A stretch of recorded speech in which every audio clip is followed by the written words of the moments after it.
Hey, everybody. Guess who is joining me today? Here's a little clue.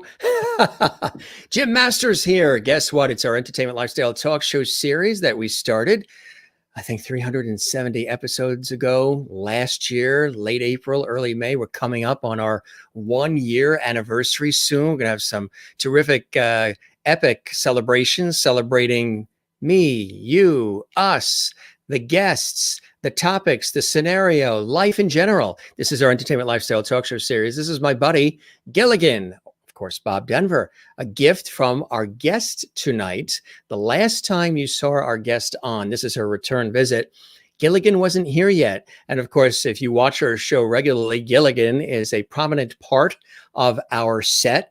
Matter of fact, our guest, I'm sure you've already guessed who it is. Our guest looked at the set and says, "I love the set, Jim, but you're missing something." And I said, "My God, what else can we fit in here? What else are we missing?" She says, "You're missing a Gilligan." So in the mail came this fantastic Gilligan bobblehead doll. He says hello to all of you. With love, aloha, Jim from Dreama, Denver. Yes, our guest tonight on the Jim Master Show Live. I'll have Gilligan right here. He's going to have a chat with George Burns, who's just right to the left. You know, George is part of the wonderful scenario here with our newest cast member who we debuted last night, Casper, the friendly ghost, joined us. And Casper, I forgot to mention, glows in the dark. That Casper is almost 25 years old. It's a family heirloom collector's item that a friend had, gave it to me and said, "I want to add it to the set." So there he is. And Gilligan is usually right next to Casper, but Gilligan is with us tonight, as is Jeannie and Jimmy and Silver. The big panda Linlin is over there on the other side of the set. We will have Linlin here this weekend. How is everybody? I know you're very excited. What can we say about Dreama Denver that we haven't already said in our epic extended conversation in the summertime? If you did not see it, I encourage you to go back in our archives and binge watch it. Really amazing. You know what's cool? She's in the same spot. It's as if she never left. She's in that same spot, seated comfortably in her living room, in front of the couch. But she's got a new book, too, that she's going to be sharing with us, Gilligan's Dreams. Really amazing. She's going to tell us more about it. She's also going to share some really inspiring messages for our audience. She's a dear friend. She is a beautiful soul inside and out. Everybody loves her. And it's an honor to always have her here on the show. And I was very excited, you know, when we chatted and she said, "Let's come back on. I want to come back on." And we put the date together and she's here. So she's going to be joining us in just a second from her beautiful home in the mountains of scenic West Virginia. And of course, you know her as the wife of legendary Bob Denver, who played Gilligan, of course, and just a prolific actor. But she has also her own career before even meeting Bob, a wonderful actress herself. And they have a wonderful son, Colin, and she just had a wonderful life. Is every day easy? Is every day perfect? No, of course not. But you know what's great about Dreama Denver is she's real. She's authentic. And she opens up about her life, and she likes to spread joy and blessing. And that's why she's an ultimate lovety here on the Jim Master Show. I do this work professionally as a television and radio host, journalist, writer, producer, presenter, personality on television, radio, voiceover artist. I've been doing this for a long time. And we started this show about a year ago, almost. And it's amazing. And since Dreama was here last, my hair has gotten very long. She hasn't seen that. It's all pent up back there, and it goes down to about here.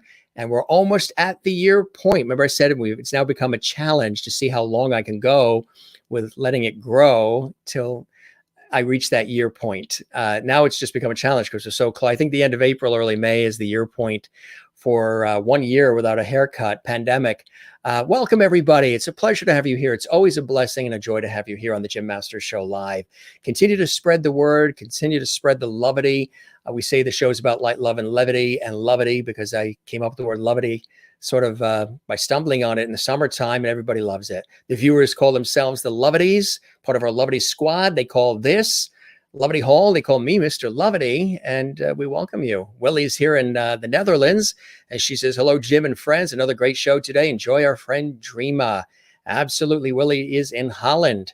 And we welcome you as well. Kevin D. Miller, who is fabulous. We love him, a wonderful author. And he was a guest on our show. His daughter, Emily Ray, was with us as well just a couple of weeks ago. Looking forward to a fun and interesting conversation with Dreama and Jim. How are you both doing? We are doing splendidly. We were just having an epic chat just before we went live. If you only knew what we were talking about, you'll just have to imagine. Actually, we might be sharing some of it here on the show. Juanita is in South Africa. Welcome, Juanita. It's a pleasure to have you here. One of our loyal lovedies. Christine Clifton is here as well. Happy Tuesday, Jim and lovely friends. Welcome back, Dreama, to the show tonight. Yes, this is her return visit to the Jim Masters Show live entertainment lifestyle talk show series. So very excited to have another conversation with Dreama. It will be really fun and lovely in lovely night in Lovely Hall. Absolutely. Kathleen Walker in New York City. You always look good, Jim. I'm getting my hair cut tomorrow. Thank you very much. Keep me updated. Text me. Let me know. Send me a picture. We'll show it tomorrow night. Good luck, my friend Kathleen in New York City. Welcome, Miss Lovety Dreama. Absolutely, from Merlin in Canada. And good to see you, Merlin, and Renee in Iowa. Welcome back, Dreama. Absolutely. Good to see you, Renee. And I think it's your dad, Jim. Wonderful name, Jim. Birthday. Happy birthday to your dad. Oh, yeah. It's that day. LOL. He's 87 today. Happy birthday to you. Happy birthday to you. Happy birthday, dear Jim. Happy birthday to you. There you go. From Jim Masters to Jim, your dad. Happy birthday to your dad. Let him know that I just sang to him. And to you. Willie says, welcome again, Dreama. And cheers. And Amy in Mississippi says, hello, all lovedies. And Juanita, welcome back to the show. And we love seeing all these great comments. We're going to have a good time. Some new things we're talking about. She has a new book out, and we're going to be sharing that with you as well. And it's Gilligan's Dreams. And it's a very personal book. It's just something that, took her some time to write because she wanted to do it right. There's a wonderful shot of the two of them there. Actually, they used that for the cover of the book. She has the books with her, and she's going to show us that in a second. But here's what the book actually looks like. The other side of the island. Of course, Bob Denver for his years as Gilligan on the beloved Gilligan's Island, the sitcom. Well, this is a more poignant story, and we welcome Dreama. Don't you love that shot? She just looks so happy. And again, so many years together, so much love, and we're going to talk about that and so much. I love that. They both look stunning in that shot there. Talking about Bob over the years and the love affair between the two. I could talk about it for hours, but why don't we collectively, lovedies, let's welcome our wonderful friend back to the Jim Master Show live from the beautiful mountaintops of scenic West Virginia, USA. Dreama Denver's here. Dreama, welcome. Hello there. What is the hair? Isn't that something? I cannot believe you fooled me before the show because you never let me in on that at all. See? Wow. You know what it looks like? You've been sitting in that same spot since the last time we chatted. Your legs must be exhausted. Have your legs gone numb yet? I've been waiting all this time backstage. Come on. She said she wanted to come back on the show, so she sat there. She waited until after the holidays. Listen, what else did I have to do? I've been in quarantine forever and ever. And how have you been doing since the last time we chatted? In the summertime, it was a little bit of a different scenario. And now, we've been doing this for many, many months now. And of course, winter has come, and fortunately winter is done and spring is here, but it gets a little crazy sometimes, huh? So you want the honest answer.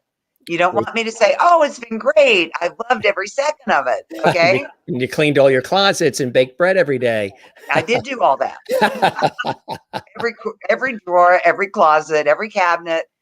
The first 5 or 6 months, it really wasn't bad. And if somebody had said to me prior to 2020, here's what's going to happen. Do you think you're going to be able to handle it? I would have said, yeah, no big deal. I live like that anyway. Hmm. But I have to say, when winter arrived Yeah. and it got cold and nasty and gray, and the world becomes so black and white in the Mhm. winter. And when that happened, it was partially, I guess, a seasonal thing, but it was also, wait a minute, they said 2 weeks. No, no, no, then they said a month. Then they said two Mm, months. right. Now we're going on, 9 months by the time Christmas rolled around. So it was challenging. I mean, it really has been. However, the sun is out and summer keeps teasing us here in West Virginia. Gets warm one day and says, "Ooh, this is what it's going to be like," and then goes back to being cold. But at least we're getting a touch of warmth, and that sunshine makes such a difference, doesn't it? Oh, absolutely. Absolutely. Getting outside, and we've been saying it often on this show, getting outside and, getting in touch with nature, planting a garden. If you're in a, mountainous forest like area, just get amongst nature. If you're near the coast, go to the ocean.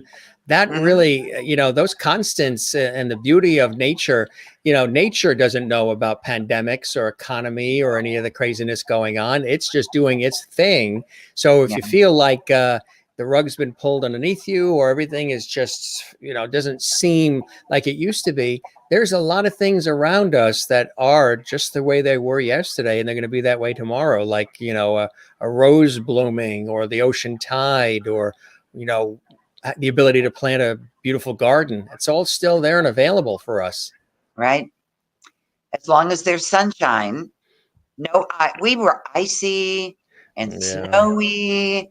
I mean, I literally couldn't walk outside without the feet just, so I don't know. I find winter I don't know about your viewers. And may I just say that I recognize the names from last time I was here. You have loyal viewers They who have are, aren't stuck they? with you all this time. That's so awesome. Yeah, they're lovities, absolutely, and we toast them and you as well. It's so wonderful to have you back. Cheers, cheers, cheers. Cheers to you. It's wonderful to Yeah. be here. So you look well. Everything's, you've there's some wonderful things that have been happening, along the way. Even though we've been sort of dealing with everything we've been dealing with, I just want to remind people the last time you were here, we talked about this fantastic book. For those joining us, and congratulations on all the accolades, the awards. I mean, people have just been scooping it up. I know it's sold out a couple of times. Um, Remind us of this extraordinary children's book that you wrote. I'd love for people who are discovering this episode, maybe for the first time or didn't see the last episode, to Yeah. know about this labor of love for you. And of course, we'll talk about Gilligan's Dreams too, but this was something that's all Dreama. It This book has been such a blessing. It has won 9 awards, which just Wow. boggles my mind. And since I saw you last time, it won runner up for best children's book at the Paris Book Festival. And Wow. I'm talking Paris, Yeah. France, not Paris, Paris, Texas. Paris, Um, Texas, right? Yeah. that was so unexpected and really exciting. And um, it's just a creative, imaginative, wonderful story I wrote it in rhyme, so it's a great read aloud story for parents and grandparents to read to little kids. And people have responded to it. They send me pictures of their little ones looking at the book, and they send me pictures of, four bears in a box. Anybody who's ever had a child knows that children love boxes more Mm. than they love whatever came out of the box. Oh And yeah, yeah. the book is all about imagination and what the brown cardboard box becomes for the four bears in their adventures. And so, in the course of the book, it becomes, a train and a race car and a rocket ship in honor of my friend Homer Hickam, who wrote Rocket Boys, that was made into the movie October Sky with Jake Gyllenhaal. It becomes a hot air balloon, and in the hot air balloon, it flies over. It flies over an island, and the bears look down, and there's a man, in a red shirt and a white hat, waving up at them. My favorite piece of art in the whole book. I just love it. Wait, I could show you, I guess, but it's just been this wonderful. The timing was so perfect because children were homebound and parents were homeschooling, most of them for the first time, and they were looking for something to um, keep the kids busy and entertain them. And so this book really was perfect for the time that it came out because my friend, and I think you've interviewed him, Kevin Sizemore, whom I love and adore, Kevin and his family. Absolutely. And he's watching tonight. Hey, Kevin and Emily and everybody. Yeah. Oh, see that? Well, he did a video. You can go to YouTube and type in Four Bears in a Box, and you'll see there's a 9-minute video that Kevin did at the beginning of the pandemic with my book. Charlie Adler, who is one of the top voices in voice acting. Oh, yes. Gosh, he's done. I'm trying to think all the things he's done. So many things. Oh, I can't think of one thing right now. Oh, Charlie, forgive me. He's a top voice actor. I'd love to get him on the show. So if you talk to him, tell him I'd love to. He read the book in the video. So once you've heard Charlie Adler read it, yeah, you can forget it. Yeah, I can't even read it to my son anymore. I'm like, here, watch the video. It's so good. You'll love it. But it's just been the most beautiful little book. And I have to tell you, I might not have known this when we talked last time. I had no clue what it would feel like. Kevin Miller, listen to this because you would be good at this. What it would feel like to be the author of a children's book. It is so special. Yeah. It does something to your heart when the grandparents send you pictures cuddled up with their little ones and your book is open in front of them. To think that you have put something good out into the world for our little people. Yeah. Obviously I'd wanted to sell a copy. That would mean nobody was reading it. But that wasn't the driving force as it ended up at all. It was just the joy of having parents send me pictures of their little ones in boxes. I've got pictures that parents have made cars out of the boxes using paper plates as wheels and different things, and the kid's sitting in the box and it looks like that just did something to my heart. It's an amazing feeling to know that you've done something. I have written a second Bears book. That's right. It's waiting to be illustrated. I'm not absolutely sure if they've started the illustrating yet, but I was hoping for fall. I don't know for sure if it will be fall, but certainly maybe early in 2022. A book a year, that's pretty good, right? I don't know if we can wait to have you back, wait that long. We're going to have you back in the fall too. All right. I can't wait till 2022. Right here waiting You'll be still in that spot. I will not move from the spot, I promise. Dreama Denver's house has the cleanest floors on earth. She knows because she's right there. It's so funny. I'm a floor sitter. I've always been, even as a kid, floor right? sitter. Yeah. And you get down here and you can lean back in the little nook because it's a L-shaped, right? So I can get the little nook and it's just comfortable. I can lean back. I can lean in on the clock. It's great. I love it. We're just big kids. We're just kids in adult clothing. We are. That's what we are.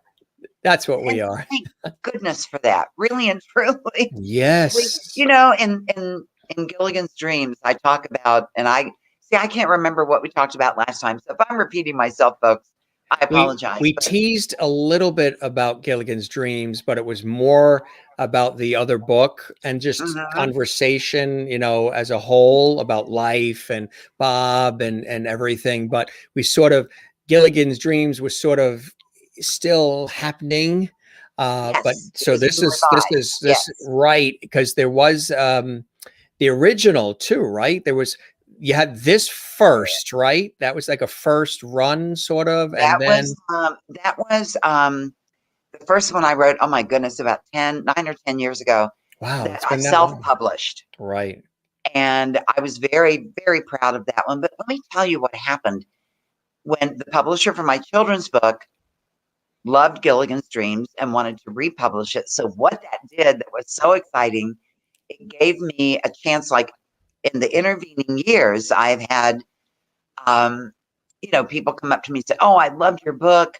I especially loved this thing or that thing. I wish you had had more about the celebrities you worked with before you met Bob. I mentioned them in the first book, but I don't go into any detail.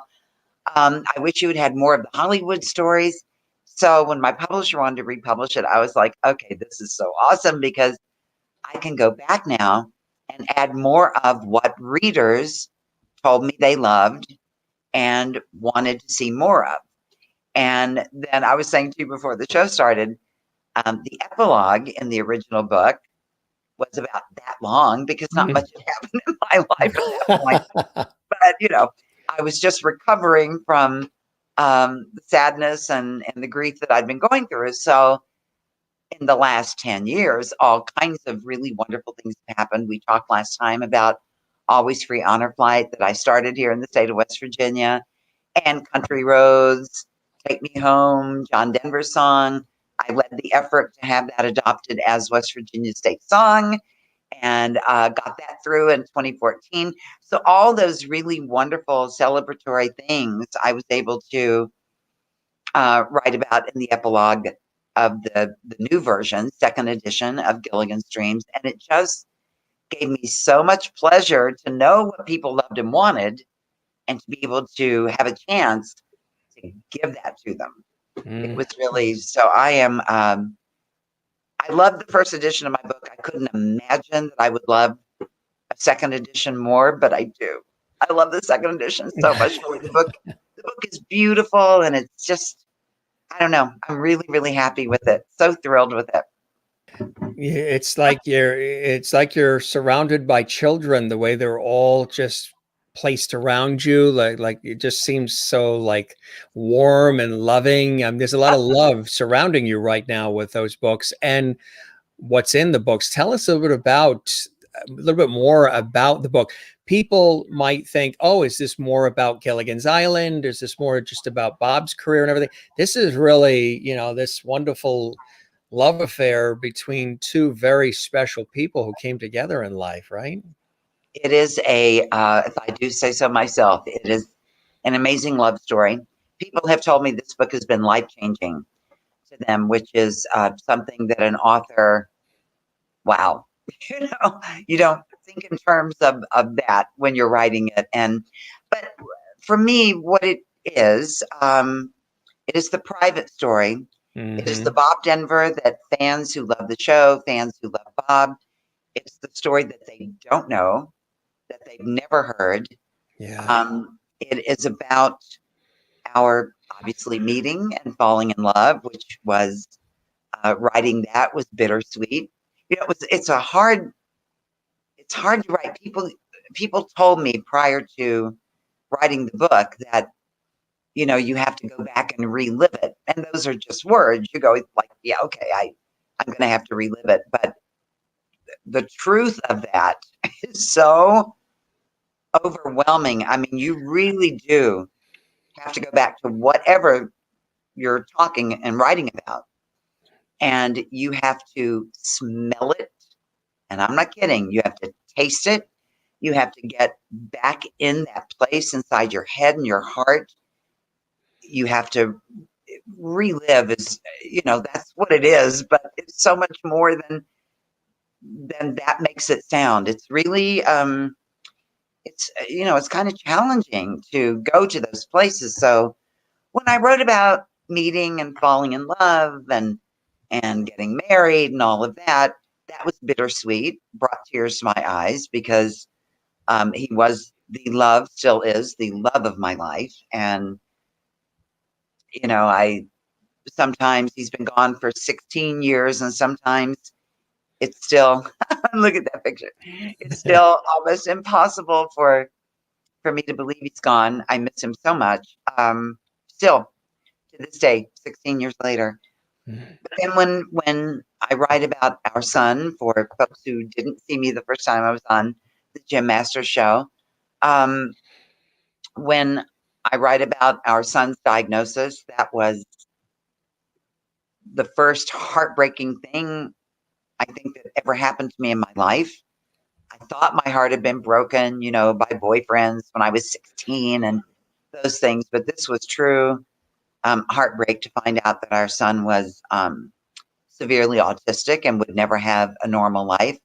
So writing that was crushing, you know, because you're reliving standing in front of the doctor and having him tell you, hearing those words for the first time and trying to wrap your mind around the term. If there's anybody in the audience who's gone through this, the term special needs, that applies to you now, and that applies to your child. It was challenging. And then there's a whole lot about that. And then Bob and I took care of our son, one-on-one care, for almost 21 years when Bob passed away. So that is that's anybody who's gone through that knows that is takes over your life. And then we get to the end of that, we finally give in and get help. And my husband is diagnosed with what ended up being a terminal illness. And it was, you know, it was hard, all that. It's really hard. It's hard to write because you really do have to relive it all. And but Did you have done, to, once it's done, during the process of the writing, did you have to take moments and pause? Did it get very, very emotional because you were reliving it and you can almost feel his presence as you're writing the words? He's That's true. like That's so guiding you. true. And sometimes I would get to the end of a chapter, a particularly grueling chapter for whatever reason. And in my head on that chapter, I would say the end. And then I would have to take a break sometimes for a couple of weeks before I could go, because when I went back, I was picking up, let's just say after Bob's diagnosis. And I had to pick up there from that point and start writing about the feelings and the experience and how it was affecting me and how it was affecting him. And in the course of telling our story, I've had a lot of people tell me that it's a very raw story. And Bob always said to me, honey, because he was older than I was by about 15 years. And so, you know, we figured if nature took its natural course that he would predecease me, which is exactly what happened. And he would say to me, honey, once I'm gone, if you want to write our story, write it, because you're a good writer and I would love for you to do that. But if you're going to do it, tell it like it was. Don't sugarcoat it. Don't try to make it a Hollywood version, right? Don't skim the surface. Dig into it and tell the story like it was. So that is what I did. I mean, I told, you know, I tell there's nothing, the good, the bad, and the ugly, and there's nothing all that bad, but I write about the biggest fight we ever had. And as I'm writing it, I think I even say in the book, I cannot believe I'm telling you this story, because it's not flattering for either one of us. But that is how it went down, because when I first... You're amongst friends and lovedies, Dreama. Thousands and thousands all over the world. I know. But it's weird to take a chunk of your life and put it out there. Yeah. You know, for people to have an opinion on, or people to you know, nowadays, gosh, everybody's so critical about everything. Was there any hesitation as far as people saying, oh, you know, I have this image of Gilligan and other characters that he's played. You know, sometimes there's that fear of, oh, gee, if I, you know, open up about the fact that he was actually a real human being, not just the performer. He bled and he cried and got angry and was happy and all the things we all do. Would people say, "Oh no, my image of Gilligan needs to stay intact"? Was there any fear of that in the beginning? Like, oh, am I going to upset the cart for the real staunch Bob Denver fan? Yeah, there was a lot of debate in my head and my heart. Should I talk about this thing? Should I talk about that thing? I think the biggest debate for me was when I met Bob. I was young, I was in my 20s and didn't quite understand what I was getting into.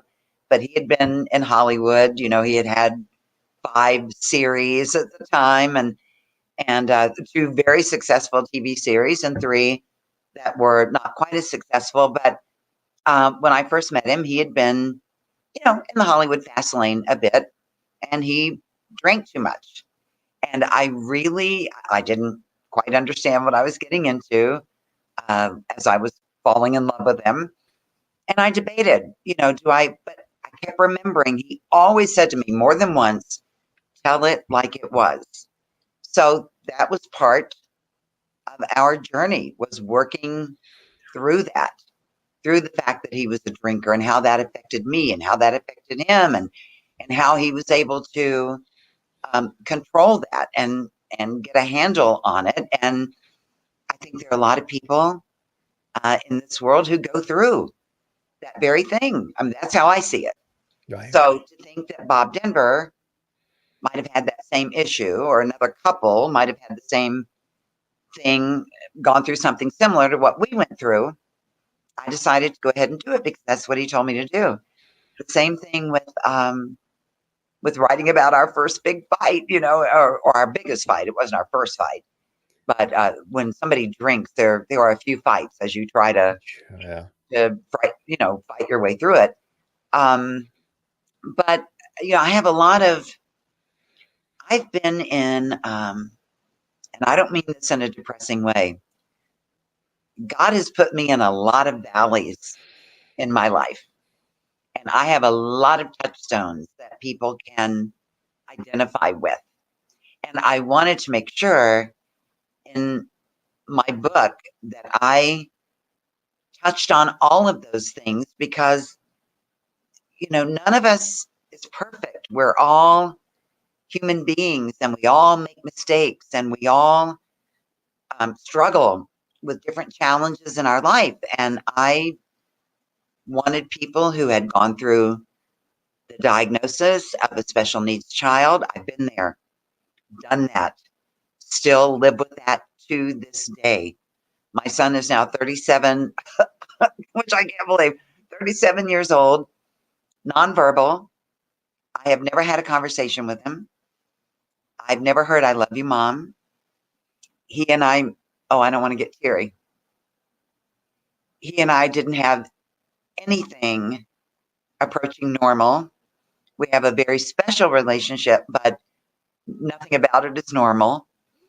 Um, not to do a pity party here, but I missed the first day of school and finding the girlfriend that I really don't like and bringing her home. And then hopefully finding the woman that he would fall in love with that I would just adore having as a daughter-in-law, and going to college, and we didn't get any of that. And I know there are people out there in the same storm. I heard somebody say the other day that we're all in the same storm, but we're in different boats. And I thought, that's really true because this coronavirus storm affects everybody differently. If you That was the live post I made alone, on my Facebook. exactly. Did you really? Okay, if you live alone like I do, then you've been physically really alone during all this. Yeah. If you're a parent with 3 or 4 kids and you've never homeschooled, it's a whole different boat. Same Right. storm, different boat. And so that I have a touchstone there with people who've gone through any kind of diagnosis with a child. When my husband passed, I went on Amazon, which was basically in those days just a bookstore 16 years ago. It wasn't quite what it has become. But I remember going on Amazon and searching, trying to figure out keywords to search that would help me find books written by women who had lost their husbands, who could tell me how I was going to live through this. How was I going to survive without him? Especially being the mother of a special needs kid. Now that child, every decision being made on his part is mine to make. I Plus, don't have my husband's. it took a physical the loss of the love of your life in that scenario took a Yeah. physical and mental toll on you. Oh yeah. Oh yeah. Big time. Um, but in my book, I wanted to, people have told me this book is very inspiring, Yeah. which is what I hoped it would be when I wrote it. It was my intention to show people the real Bob. Like people don't know, they think he's Gilligan. Bob was obviously so much more than that. He loved me so much. He loved our son so much that when our son was diagnosed, there was no conversation. Hmm. It was just we were going to take care of him, whatever that meant. And if that meant setting aside Hollywood, not pursuing series work anymore, then that's what he was going to do. He set aside everything for his child, and I wanted people to know that about him. I wanted them to know, no, he wasn't perfect, but he was perfect for me. He was such a wonderful husband, had such great love for his son and for me, and would never have left me to deal with any of this by myself had he had a choice, you know. So when he passed, I just wanted somebody to write something that would tell me I could survive. And that's what I want. Because I didn't think, I'm not being melodramatic. When I tell you I did not think I could live without him, I mean it with every fiber of my being. I didn't know if I could live without him, and he left me equipped in so many ways because of his love for my son or our son and me. He left me better equipped than I realized I was. And I've not only survived, but I have thrived. It doesn't mean I don't miss him every minute of every day, all the time, 16 years later. But, This but book was very cathartic and therapeutic for you in a way as well, at a very deep level, hasn't it been, Dreama? yes, it has been. And, it's interesting to me, if I had written it immediately after he passed away, I would have remembered so much more. I don't know what it is. Like, even when I went to do the revisions and I was reading through it, because you have to read the thing again, to be able to revise and see what you want to say. And I was reading parts going, wow, I had forgotten about that. Written 9, 10 years ago. And just little things that I remembered then that I would have forgotten about had I not written it down. So it's it was cathartic. It is again meant to be inspirational. I have Do gone you, through things without Bob yeah. that that I've not been. We talked about this prior to the going on. I have not been public until this book about these things, and even now I go like, oh, but it's in the book, and it's another touchstone. Something else that a lot of women out there who are watching or who may read the book will identify with. And that was part of the epilogue. And it's I don't know. I am so proud of this book, and I really do feel like it can be life changing, like some people have told me it was for them. People tell me all the time, and this is such a compliment to an author, that they started it thinking, well, I'll read a few pages before I go to bed, read a couple of chapters, and then they can't put it down. I've had people read it in one setting. and tell me how much it meant to them at the end of it. So, I guess I should talk about the thing that I'm not talking about, right? I was going to say, maybe you want to share something from the book or something that would definitely, the entire book is going to connect with people. I just want to show you some of the brave and courageous from Amy. Oh, thank you, Linda Amy. says, God bless you, Dreama, and your son, Marsha Lyon in Massachusetts. Thank you for sharing. I love the quote, everyone is an island and a common sea. I lost my love of my life almost 10 years ago. Um, Um, and well, Joe, Marsha has Megan been B. there. She has, I know Marsha personally. She's a wonderful, dear person, great friend. Dreama, you're a beautiful and delightful soul. Thank you for being so open and courageous. You're an inspiration. Maureen in Arizona, you have truly met life's challenges with dignity and grace. Your story is very inspiring. Richard Battle is here. Welcome, everybody, joining us here on our Richard, YouTube hi. channel.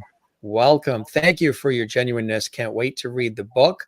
Marsha again says, I understand. I thought I would never be happy again, which you Yeah. can relate to.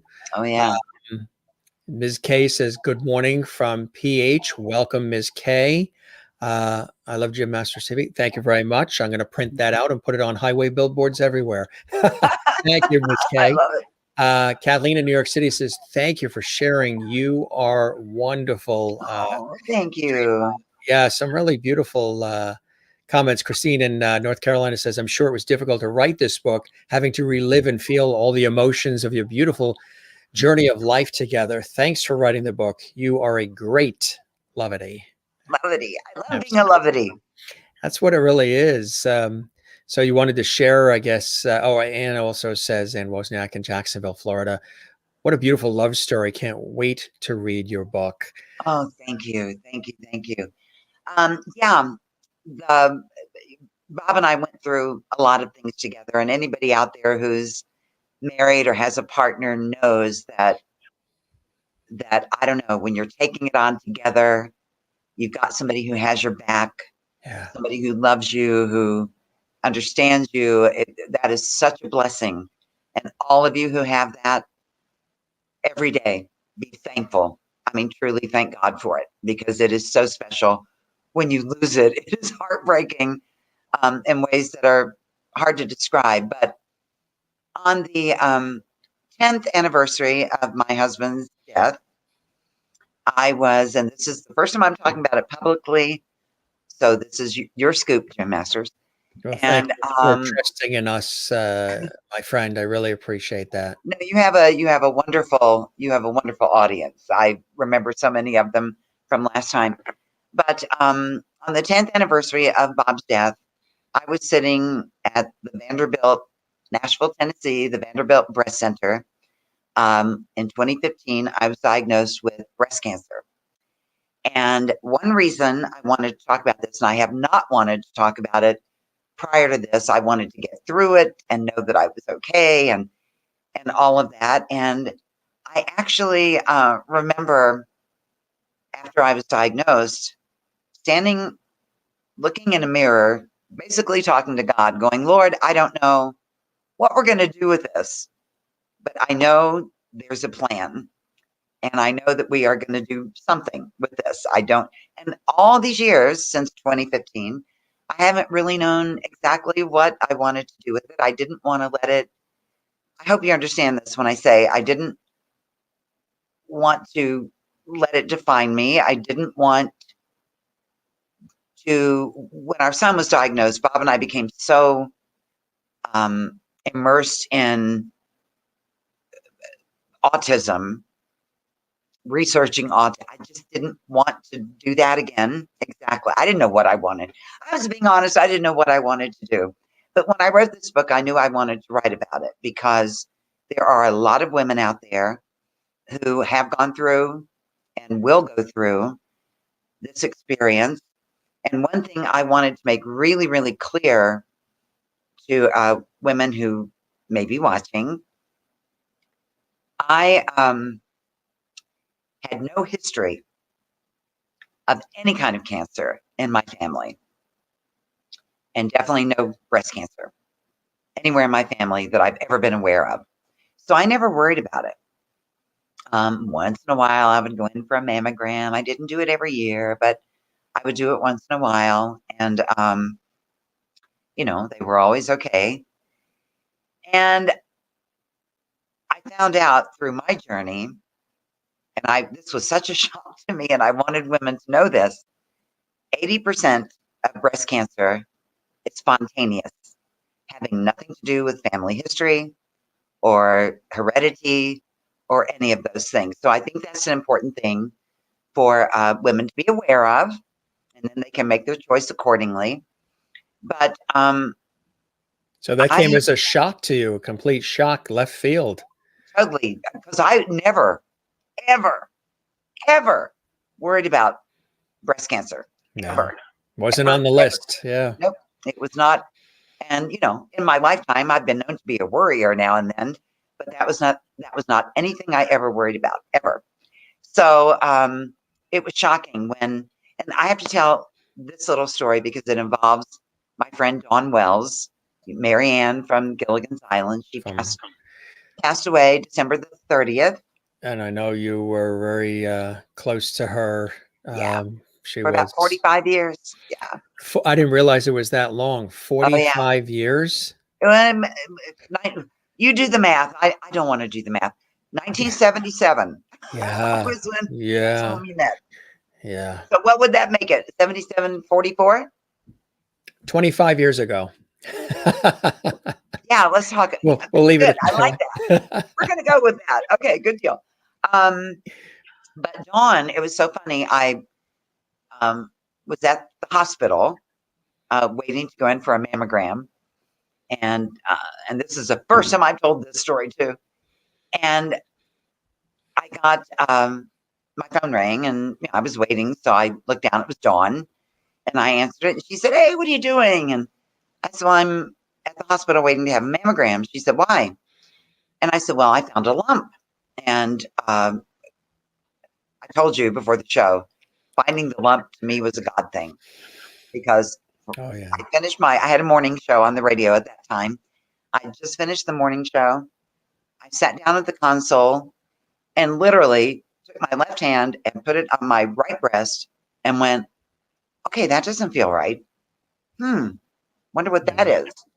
And I was not a person who did self exams. I didn't do all that.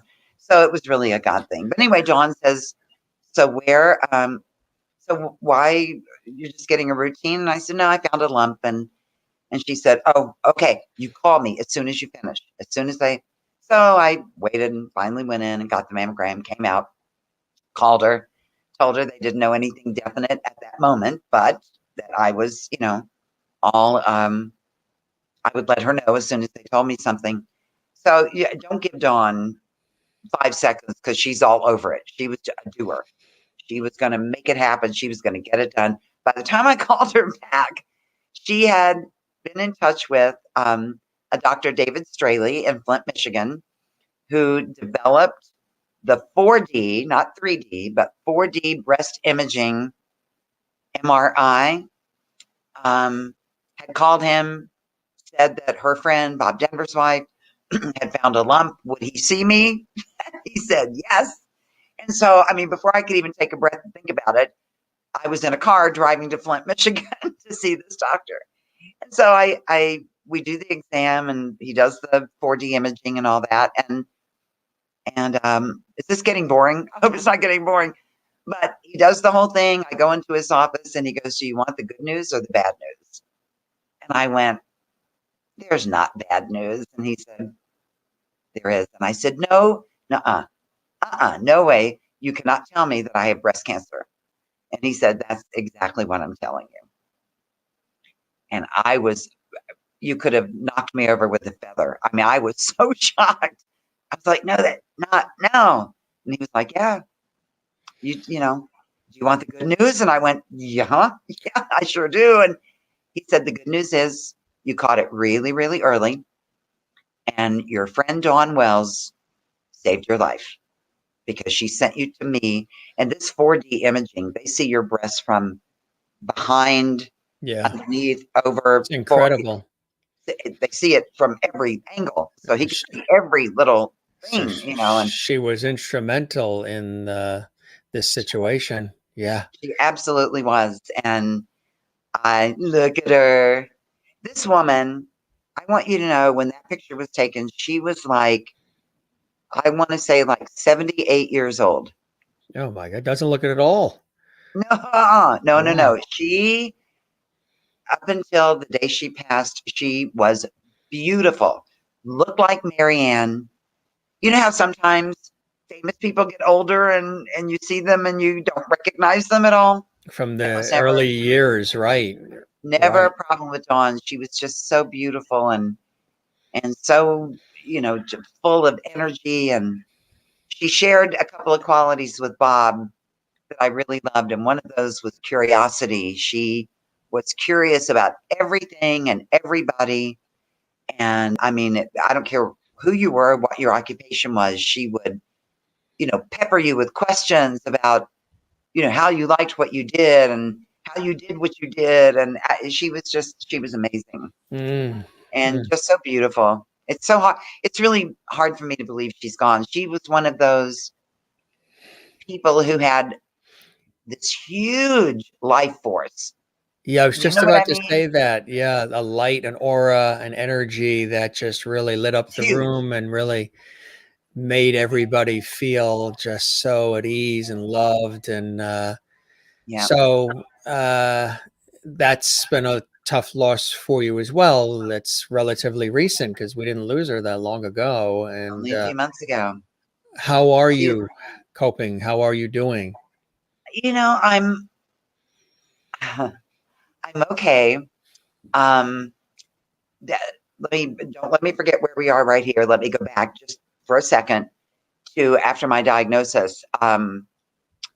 Something surprising happened. I don't know if any of you who are watching have gone through anything like this, but um, after that, I re-grieved everything. It was like things were brand new and happening for the first time. Brings it I all back. re-grieved, yes, I re-grieved Colin's diagnosis. Colin, that's my son. I re-grieved his diagnosis and all the things that we had never been able to do together. Of course, you grieve losing a part of your body. However, as you know from our last show, I have been working with veterans for 10 or 11 years now, and you know, I have seen them persevere and carry on losing arms and legs and a breast isn't quite that, but it's still part of you that you had for decades and now it's gone. So there was that grief. There was um re-grieving. All of this shocked me. I don't know if any of you have been through this, but it just shocked me because I didn't expect to re-grieve everything like it was like I was just hearing it, but I did that with Colin, then I re-grieved losing Bob. Um Because he was such a connection, though you had a wonderful relationship and friendship with her, she was such a connection also to Bob as well. when I when John passed away, that was Yeah. another surprise. I was like, I was heartbroken because we're friends. I mean, we traveled together, roomed together on the road, girl talks until the wee hours, you know. We just had so much fun together. But it was like she was, and I didn't realize this until she passed, she was a tangible connection to my life as an actress because not many people in my life now knew me when I was an actress. Dawn did. I was in the third Gilligan's movie, so we acted together, she and I, and she was like a tangible piece of that part of my life, and she was a tangible connection to Bob, who she and the castaways always called Bobby. Mm. Nobody on the planet ever called him Bobby except those guys. And so yeah, that was yeah, it was another layer of loss when we lost on. Now, what were we talking about? Ooh, I'm going to quiz you. What were we talking about that I told you not to forget because I forgot? Well, you had mentioned, and you were very, and thank you so very much because you were open about, the uh, the cancer diagnosis. How are you today? as far as I know, I am great. Didn't have to do I don't have radiation or any of that. no. I was so blessed. Yes. And Yes. really and truly, first of all, I've been healthy my whole life. Um, I was so blessed because, yes, I lost a breast, and yes, I had to go through a mastectomy, and yes, I had to go through reconstruction, and yes, it wasn't like I didn't go through anything because I did, but I did not have to do radiation or chemotherapy. Which, when they told me that, there were some tears of relief that I wasn't going to have to go through that part. But I, I've talked to people since when you have something happen, when you have a child diagnosed, or or you are diagnosed with breast cancer, or your husband passes away, you hear other people's stories, and you know there are women who have gone through, you know, so much worse than what I feel I went through. And so maybe that's another reason I haven't really wanted to talk about it, because I was so blessed in the circumstance. And I truly was. I just, no, I didn't want to have to go through it. And no, I wish I hadn't had to go through it. But we're all going to go through things in life. And I think that's one thing I have learned as I've gotten older, and I am old enough for it to count, believe me. Um, I am really clear on the fact that I am finite. I mean, we all know that. And Yeah. I don't mean to get heavy or serious, but we all know that. But somehow it's kind of abstract. It's always going to be the other guy.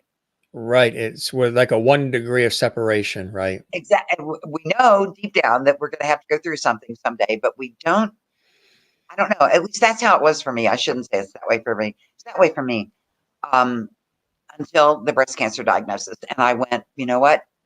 I'm finite, and that's okay, because none of us get out of here alive. Gosh, I don't mean to be depressing, but No, we somebody don't. said there's a comedian that's known for saying that none of us get out of here alive. Somebody, I forgot which one, but one of the old school comedians, that was one of their lines. We Nobody gets don't. out of here alive. Yeah. We don't. And again, not to depress anybody, but what it did for me, it really made me look at my faith and this is something else I haven't talked about, but what I believe in. What did I believe? Or, it really made me take stock of where I was on the road to faith. And I Yeah. don't think I was all the way there. Have you ever gone through something that sort of made you take stock that way? Sure. Absolutely. Absolutely. And Marcia says it's not depressing, it's real. Yes, thank you. Absolutely. Yeah. Thank you, Marcia. Thank you. Yeah. And Juanita in South Africa, thank you for sharing and being strong. My friend has stage 4 breast cancer. She's the bravest person I know. And Tess I'm telling says, you. not depressing at all, telling it like it is. Absolutely. How has it made God you bless your friend. stronger? I'll keep her in my prayers. I Oh, really will. yes. And Juanita's absolutely. Well, Maureen also says they say that God does not give us more than we are strong enough to handle. I'm guessing you're able to bench press a Buick about now. That's exactly what I was going to say. Resilience. And what have you learned about Dreama? Because you've had to really go within. You've had to really pull up the reserves from within through your Mhm. own health situation and the losses, but yet also continuing the legacy of Bob Denver, continuing your legacy, taking care of your son, and life still goes on, and there's still demands, and the clock still ticks, and there's all these things that still have to be done. Um, have you? Would you say that you are far more resilient than you ever thought, and stronger than you ever thought you were before all of these things? Have you touched into certain parts of your soul that has allowed you to have strength, faith as well, strength to be able to not only have survived and continue to survive these situations, but also want to tell the story so openly to inspire and encourage others to um, savor every precious moment because life is unpredictable.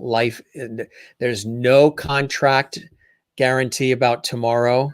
There's Nope. no script that says tomorrow is guaranteed.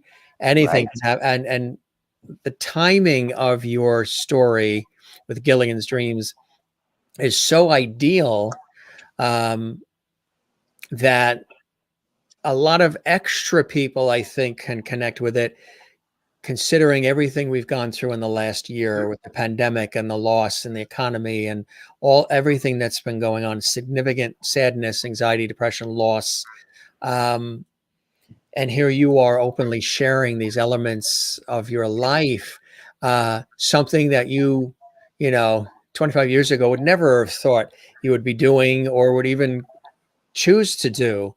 But something within you and carrying on the legacy of these loved ones and friends, but also it's a therapy and cathartic for you as much as it is so inspiring for others who are wanting to hear from somebody like a Dreama Denver, who they see as somebody who was touched by fame and Hollywood and all those wonderful things, well-earned things that have come along from hard work, but is a real person, and now so willing and open and authentic about her own story. That is a true blessing. I mean, that really is, I know we toss around the word levity, but that really is levity from deep within. Well, thank you. You asked about being strong, and I used to feel I'm always gonna be honest with my answers here. So I used to feel incredibly strong. And when I think back, I realize it's when Bob and I were together and we were shoulder to shoulder.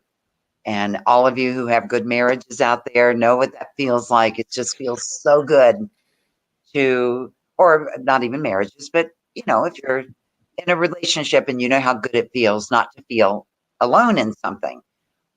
So I felt, not that I didn't have weak moments, and I think I write about this in the book. I always wanted to be strong for Bob. We always wanted to be strong for each other. So I remember times when, Colin got older and more challenging and hormonal and all those things that caused it to be very trying. I can remember being in a fetal position on the floor of the master bathroom a time or two, crying in that room because Bob wouldn't hear me. I didn't, you men think you have to fix everything, and it wasn't anything that could be fixed. It was just, so I had my moments. It depends on what day you catch me, but there are days that I just feel weary. Does that make sense? It's like Sure.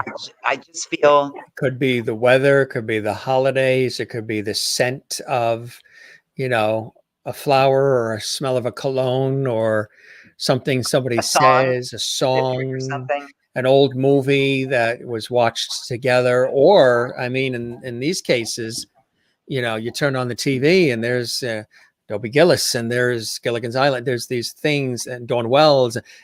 That's, etched in stone. Yeah, And as much as a blessing as it is, uh, it's a continual reminder of absolutely. Yeah. yeah.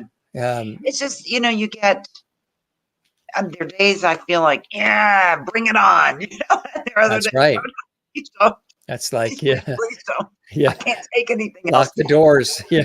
Yeah, it's Yeah. please not this way. And then, to have um, so many things happen. Now, I'm going to say right now that my mother passed away right before the lockdown started. So I lost my mom, but she was 92. Sorry to hear I that. don't, That I don't I want didn't people to know. feel Yeah. that Yeah. she was 92, well into dementia. Um, and so it was a blessing in many, many ways because I just felt like she was now out of the broken body and the mind that didn't work right anymore. So I'm not looking for sympathy on that part, but it's just so weird to lose your mom right at the beginning of it, one of your best friends at the end of 2020. Um, mom and then Dawn, Yeah. and just everything in between those things, but wonderful things too. You know, it's it all. My children's book has been such a blessing, and revising Gilligan's Dream such a blessing, and the fact that I have a great love story, that I had a great love in my life, that I loved somebody who loved me every bit as much as I loved him. That's what I dreamed of when I was growing up, and you know, a teenager, and all of that. It, you know, I keep using the word blessed, but you know, I just have so much to be grateful for, and I just think that, you know, part of what I have learned, which I think is part of what your question was, through all of these journeys that all of these touchstones that I have with all the viewers out there, it I have learned to count my blessings, which sounds very corny, but it's really true. And Here's one of them. oh, my baby, that's my Zen. Oh, do you want to hear? Do you want to hear something else upsetting? Oh Anybody want no. to be upset with me? This dog is in my dog life what Bob was, and Bob was the love of my life. This dog is the dog love of my life. That's my Zen. I rescued him, had him for 8 years. He is the most wonderful dog. I mean, he's never done anything bad. Never. He's just so awesome, and I love him so much. I can barely stand it. On Thanksgiving morning, gosh, I'm telling you guys everything. On Thanksgiving morning, I was in my kitchen getting a cup of coffee. Of course, it's quarantine, so I'm doing Thanksgiving alone. And I'm in there getting a cup of coffee. I hear a weird noise. And I think, okay, it's coming out of the family room. I go into the family room, and my beautiful baby, who is still with me, thank you God, my beautiful baby is having a grand mal seizure. Mm. I didn't even know the dogs have Had seizures. that right. Has anybody else gone through that? Have they ever? I've never seen one with a. Now my son has seizures, so I've Yeah. seen hundreds with my son, but I'd never seen a dog have a seizure. That was, but that's my beautiful baby. How He's old? getting older. We both are. How old is now? How old now? Well, I've had him for 8 years, and the vet, when I rescued him, thought that, you know, we're kind of guessing here, but thought that he was about 2 years old. So I would say he's 10ish, So give or take. there's a lot of levity there for sure. Oh, I Yeah. love that doggy. He is Yeah. just, I wish you could see the rest of him. He's so beautiful. Yeah. He's not all, he looks like he's all white. He's not all white, but, Yeah. and he's a mix between a husky and a shepherd. Oh, I recommend that mix highly. So smart. what a beautiful mix, huh? Yeah, I think so. I think so. Mm, mm. He's my sweetheart. So, You know when you write a book, and again, you've written a few of them now, which is, you know, spectacular. But when you write a book that's this open and this deep, mm, I made a video tribute for a family member that had passed, a relative that had passed, hmm and it had to be done quickly because it was going to be shown at the funeral. right. So I had to grab all of these photos that were stored up in boxes and albums and 8 millimeter film and VHS and all of this and put together. I actually volunteered to do it too, and I've done several of them, and I've done 5 eulogies. I even have relatives that say if they've even one of my relatives, my Aunt Gertie, said to me, we were at a function, and she goes, "The way you did the eulogy for Uncle Ray, I'm putting my order in now. I want you to do my eulogy." I said, "Putting in your order?" I said, Giving you some lead time. That's a good thing. she says, "I like the way what you said and how you." I said, "But when you're 110, then we'll discuss it." But you know, so I've done many of those, and there was a video tribute set to music, and it was so moving that even the pastor was visibly moved by the whole thing. And after it finished airing, everybody in the church sat silent for 10 minutes after the video. That's No, powerful. it was, I was, Visual would be really powerful. and the pastor hadn't met the relative. It was an aunt, and came up to me and said, I hadn't met her, but the way it was done, I felt like she was related to me. I felt like you captured the essence of this human being in such a way that I've done a lot of funerals. I've, you know, spoken at a lot of them. This is the pastor talking, and I've never seen anything like it. For me, and this leads to the question about the book, I felt one of the hardest things to do. And when we were all watching it, family, relatives, friends, people that were pouring into the service, and when they were watching it on the big screen, I knew, like you would in reading the book, what's next. And at the end of it, the end of the story, the end of the video is coming. And there's not going to be more beyond that video because you've captured it all.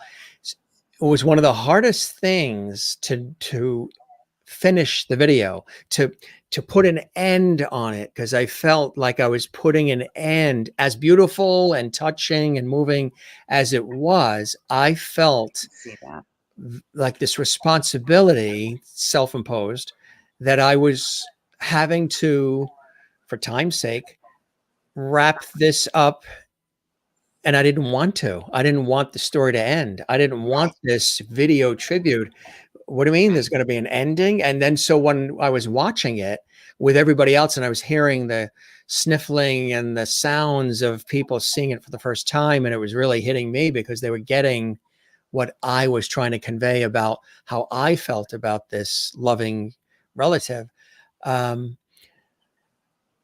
I felt like I knew that the end of it was coming, and it was difficult. I made the thing, I created it, but knowing what they were going to feel when it came to fade to black was difficult, and putting it together. I mean, years of photos, you're sitting on the floor comfortably. That's what I did.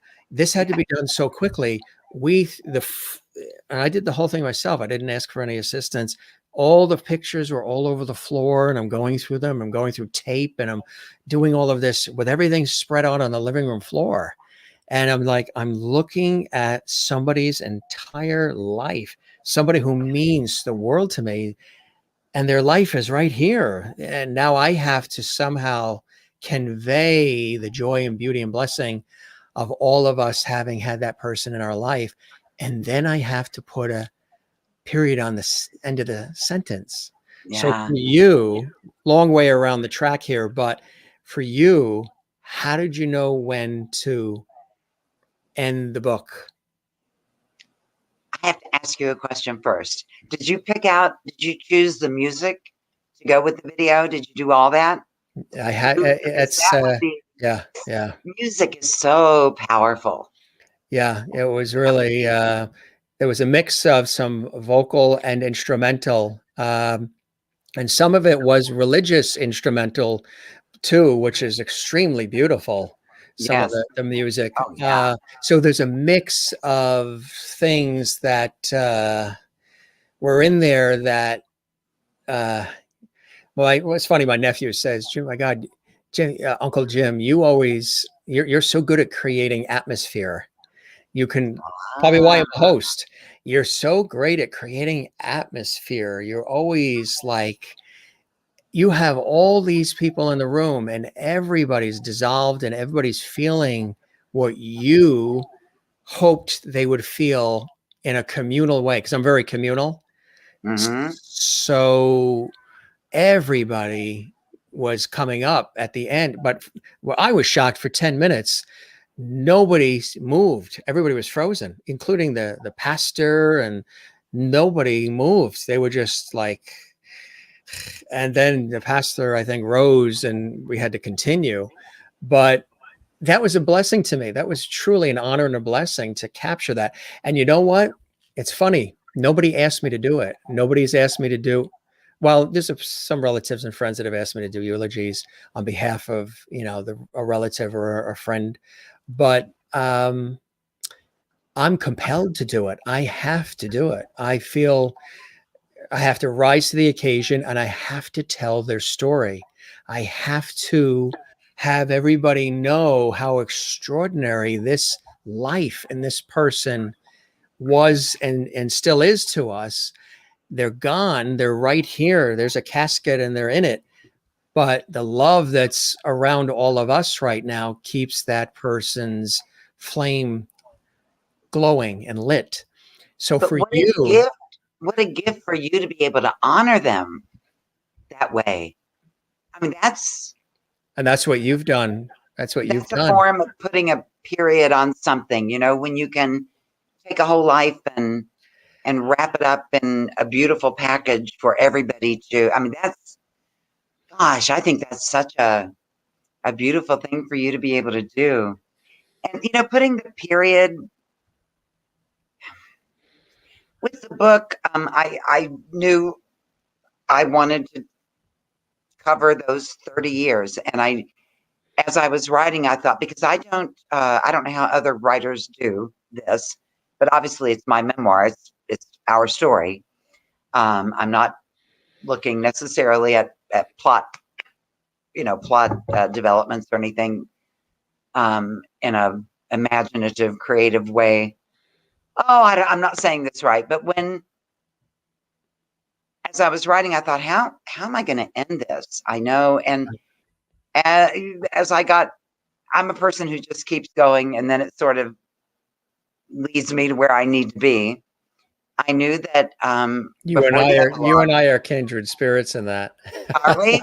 Yeah. See, I don't sit down and write out the outline, and here's what I'm going to do. It comes. It comes. Yeah, it just comes the way it comes. And as I got closer to the end of the book, I knew that now, not including the epilogue, which is different, but the book, our story, I knew it was going to end with me telling Colin that his dad, and not knowing what he's going to understand, um, if he can even grasp the concept of death. He can't ask me any questions. And so I grappled with that, how I was going to tell him, because his dad and I had been gone for 6 months in the hospital in North Carolina. So I grappled with that, but I knew as I went along, I knew that would be the end of the book, would be me telling Colin and Colin's reaction, which I'm not going to give away here, but there was a reaction, kind of an unexpected reaction that made me feel like on some level he did get it. But yeah, we're kindred spirits because I just tell the story and see where it takes me. And I don't know about other writers. We'll have to ask Kevin because I know he's on here. But there were some parts of the book that even now when I read it, I go, wow, I can't believe I wrote that because I just had a particular chapter, like the approach to that chapter, how to tell that part of the story, just, a different way of doing it or a unique take on whatever it was just came to me. I have a few places in the book, not the entire, not everything, but a few places in there where I'm just really, honestly, I read them and go, I can't believe I wrote that. That was pretty good. Right. That Because you it's hard expressed to it, you be, shared. Right. yeah, Right. it's hard to step back, I think, sometimes and be neutral about it because you're so invested in it. What do you think Bob would say if he read it? I would imagine he would I be. hope he would be proud. I've had so many, not just one person, but so many people tell me after reading the book that they had loved him. What we were talking about earlier, debating on should I talk about his drinking? Should I talk about this, that, or the other? And I've had so many people come up to me, and this makes me feel so wonderful, and say, I was such a big fan of your husband. I loved him on Gilligan's Island, but boy, I have so much respect for him now because I didn't know who he was. I just liked, Maynard G. Krebs or Gilligan, Like a sweetheart of a and, guy. Yeah, a real and sweetheart I of had a no guy. idea who he was. And it's what your viewers are saying about it's reality. It's life. We're not perfect. None of us are. We live in a fallen world, and we're going to make mistakes, and but oh my goodness, when we can find, I think Bob found his calling through Colin. What was really important in his life came through having a son who needed him in a way that all your kids need you, obviously, but this child could not have survived a day without us. And so um I don't know. I just think Bob found his purpose. Well, look at his reaction, Colin's reaction. Look at the smile, the contentment, the Yeah, security and comfort with that's his one of dad my favorite pictures right there. The first time Colin had ever been to the beach. So that was cool. and his I love that. daddy is there taking care of him and protecting him. And yeah, Bob was I just wanted people to know, again, I know I'm partial, but that's not it. He was just a really good man with a wonderful heart. And again, not a perfect person, but I just wanted people to know him, to know him. And, something you said at the very beginning of the show, hmm and I was going to tell you this little story, which is also in the book, but you were talking about us being big kids. Can you believe I can remember back that far? That's what you said. Like at the very beginning, this is so cool. You're talking about us being big kids, and that reminded me. And I wrote about this because it was so impressive to me at the time it happened. We had been married, I don't know, maybe 20 years, and we're sitting talking one day, and Bob says, "So, do you ever love little Dreama?" And I said, "What?" And he said, "Do you ever love little Dreama? Do you think about her? Do you?" And I said, uh, "I'm not sure what you're talking about. I don't think so." And he said, "I'm talking about getting quiet with yourself, thinking about little Dreama, what she was like, what she liked to do, the games she liked to play, what made her laugh until she couldn't just sit there, what made her cry, what made her."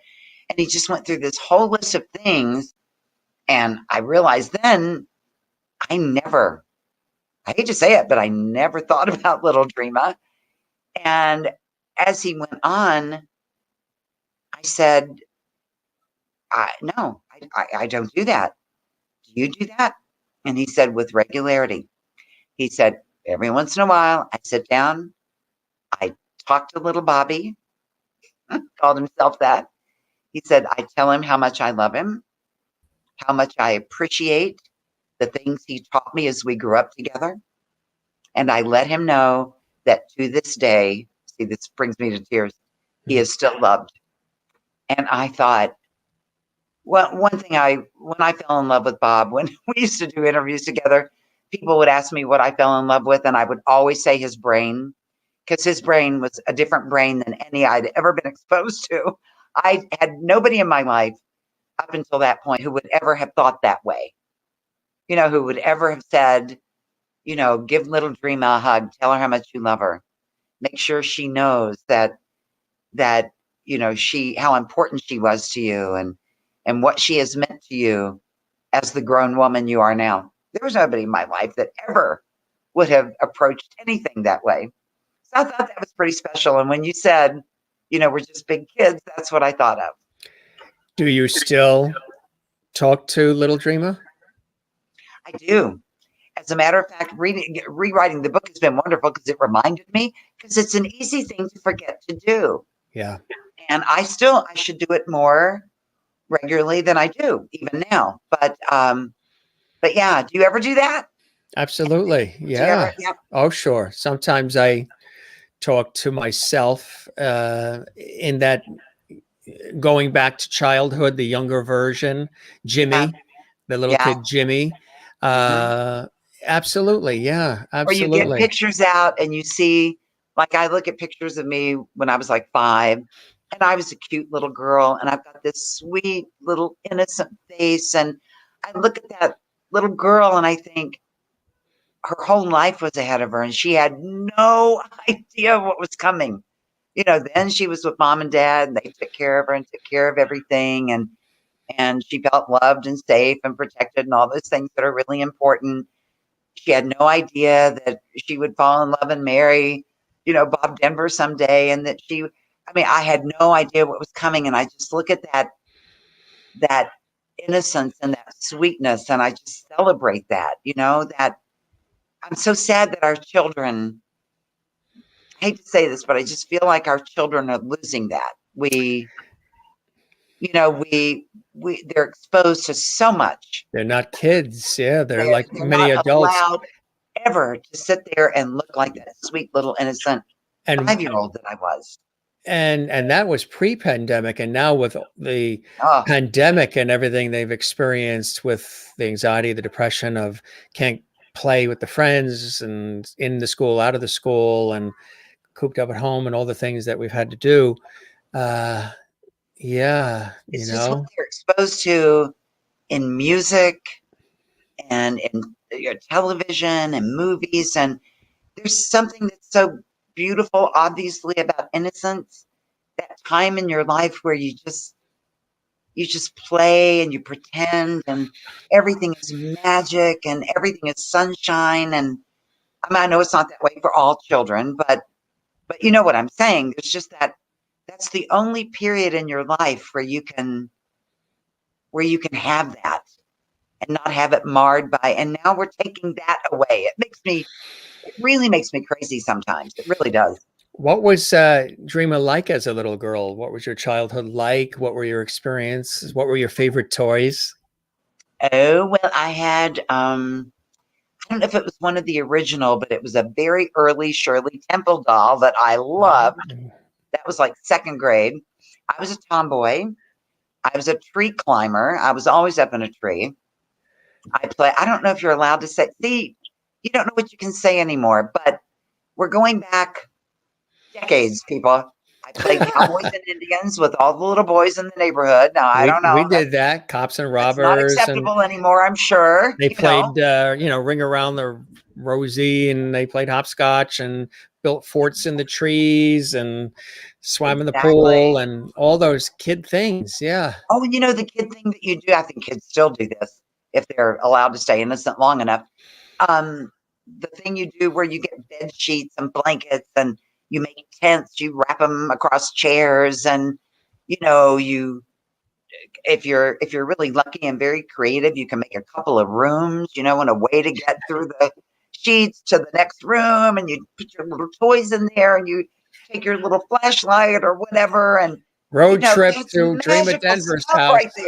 We're going to come to What? your house and we're going to do that. Road trip, everybody. Lovelies. We're Ah, going to let's Dreama. go. Wouldn't that be fun? Bring the bed sheets. That would be, see, everybody, that it's like instead of bring your own bottle, And mom would it's say, bring your own bed sheet. Are you using my good bed sheets? There you go.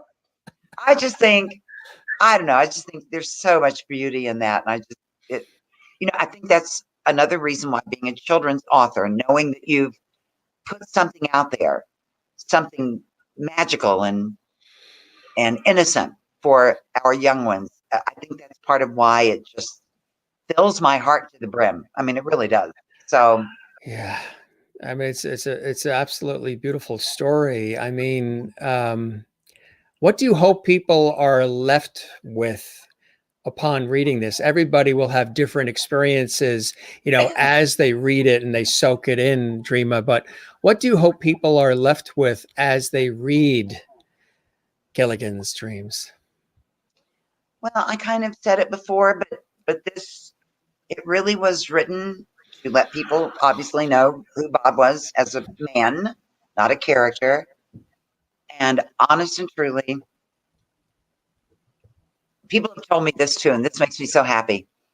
When people read my book, right there it is. Isn't that pretty? Oh, it's so glary. I can't get the glare off, but it's such a beautiful, there we go. Such a beautiful cover, and I'm so proud of it. But now I forget what I was going to say. Wait a minute. Let me get back where, what do I want to leave people with? I want people to really understand that you can survive. Believe me, I did not think. I was so overwhelmed. It sent me literally to my knees many times. I was going to have a child who was 20 years old at the time to take care of, and it was just terrifying to me. And I didn't think I could do it, but I did. And so that is what I want. Part of the takeaway. I remembered what I was going to say. See, I knew if I talked long enough, I would get there. But I've had, when I wrote the book, I wanted people to read it and feel like we were sitting across the kitchen table from each other, having a cup of coffee, and I was telling them my story. That's how I wanted it to feel. I would write a chapter. I literally would do this.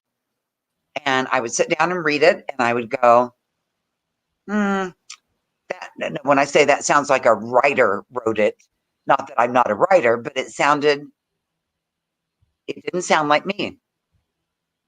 If I were telling, like I'm telling the story now. So I sat there and I said, okay, go back, redo. You've got the gist of what you want to say, but go back and write it the way you, and so I would sit there and tell at my kitchen table by myself, I would sit there and tell the story out loud to get all the nuances and all the way I would say it. So I've had people tell me, not knowing that was the way I wrote the book, I've had people tell me, wow, it feels like we're friends. And I'm just sitting there talking to you. And I'm like, yes, that's what I was going for. So I hope everybody feels that way. I hope they feel a kinship, because I have a lot of touchstones in a lot of different areas. I hope there's a kinship, and at the end of this book, I hope they feel like they know me and I'm their friend. Absolutely. Absolutely, my friend. What has been the feedback so far from people who have read the book and then I'm sure have reached out as far as how touched they are by it? Yeah.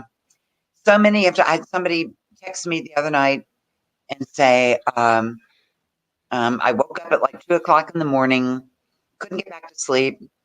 Your book had arrived that day. And so I thought, oh, I'll get up and I'll read a chapter or two.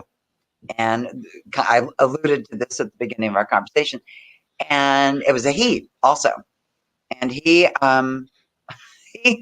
said he read the prologue, he read the first chapter, and before he knew it, it was like so and so o'clock in the morning, and he was on chapter 8.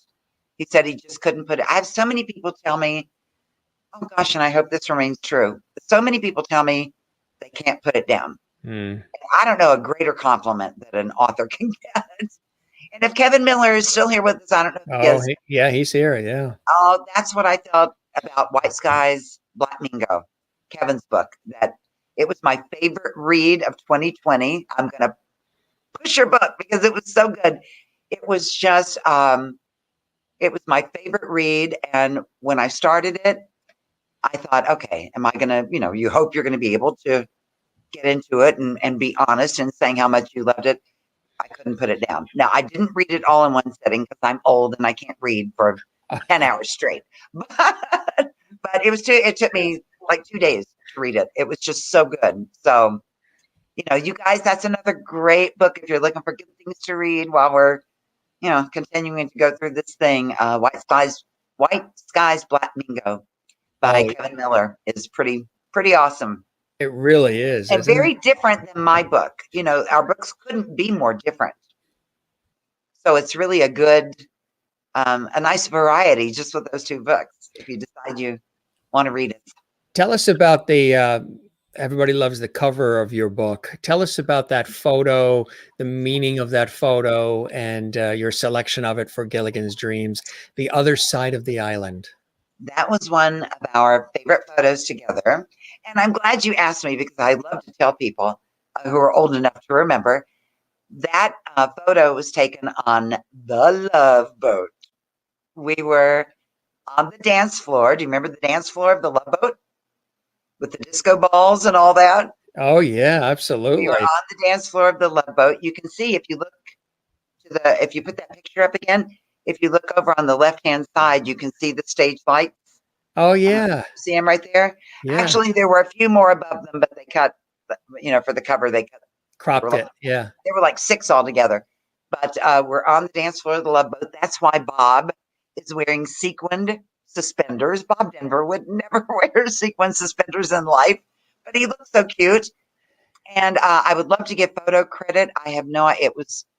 It might have been an ABC photographer, but somebody came around. We got a proof sheet, so I guess it was a photographer. I have no idea who the photographer was, so forgive me for not giving credit to him. But he was going around, he was taking pictures of couples on the dance floor. And I love the way Bob is looking at me in Yeah. Yeah. that photo. You Yeah. can see the love. Can you not see the love? You see it in You can both see of it. you. Yes. Yeah. Yeah. Yeah. So, and What was that? I love that. See, I feel so free with you. I just chatter on and on and on. But And I there's no wasn't copay. what? And there's no copay. That's right. That's right. No, thank heaven. But no, I wasn't sure about, the cover being black and white, but I love the cover being black and white and Gilligan's Dreams being in a neon reminiscent of the 60s font. I just love that.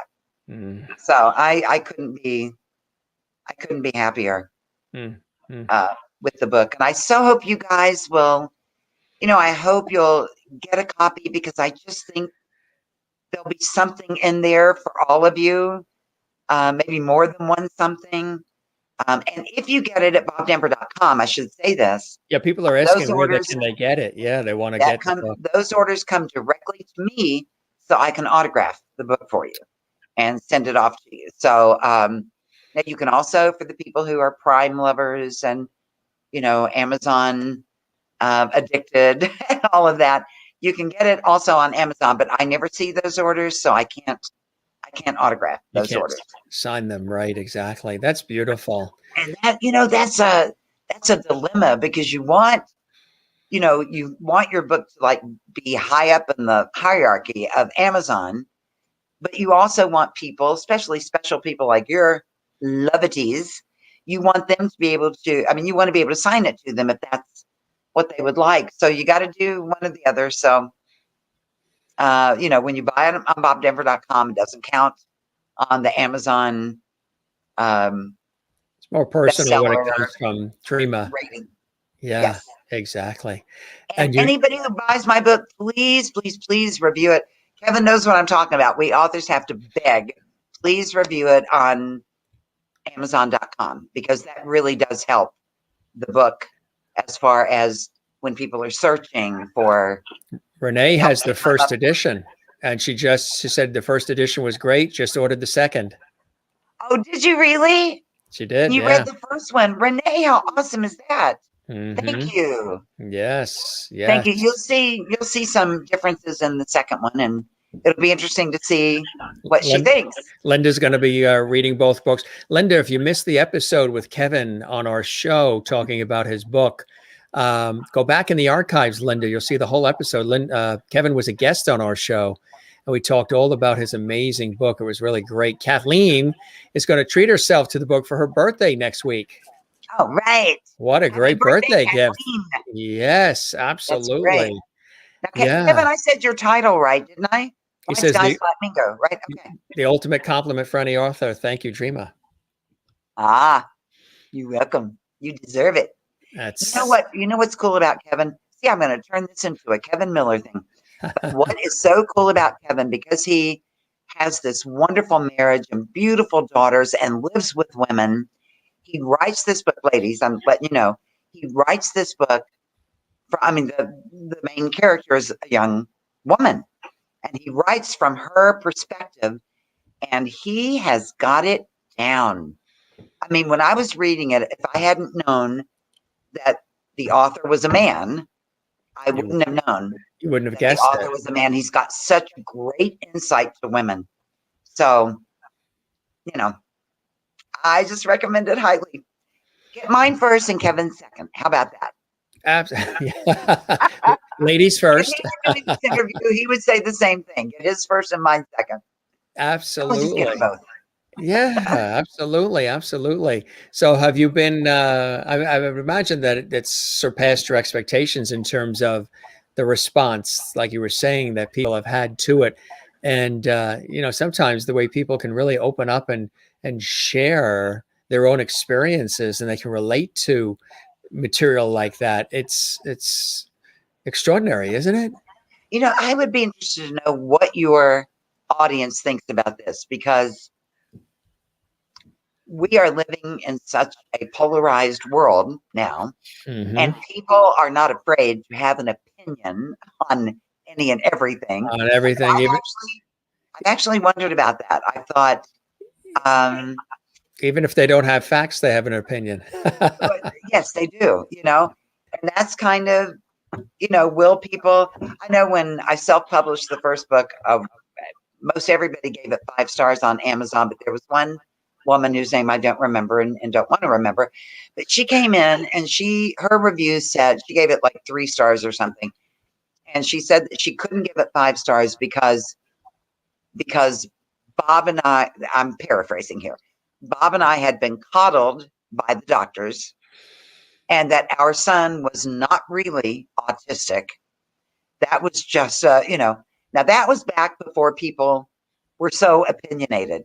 And I read that, and you have to laugh because, she said, well, I have an autistic grandson, and he's nothing like what Dreama described. Well, autism on the spectrum, people can be very, very different. Was Right. your grandson severe? Was he Asperger's? Was he high functioning? My son is not high functioning.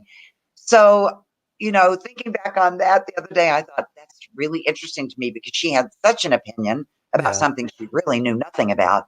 And I'm wondering what kind of opinions, I'm like, would your audience think that people are just going to get in my face about any part of it? I don't know what to expect this go round. I really don't. The world is so different than it was 10 years ago. Yes, yes, and not all in the best of ways either. No, no, not at People, all. people just, and anonymous too, and anonymous. Well, A they lot do, of, and you can tell sometimes that people are just looking for things. There's not really anything terrible going on in their lives. They're just looking for anything, they're and bored. they latch Yeah, on to everything. So yeah, I honestly don't know what to expect with I don't know what to expect with the reaction.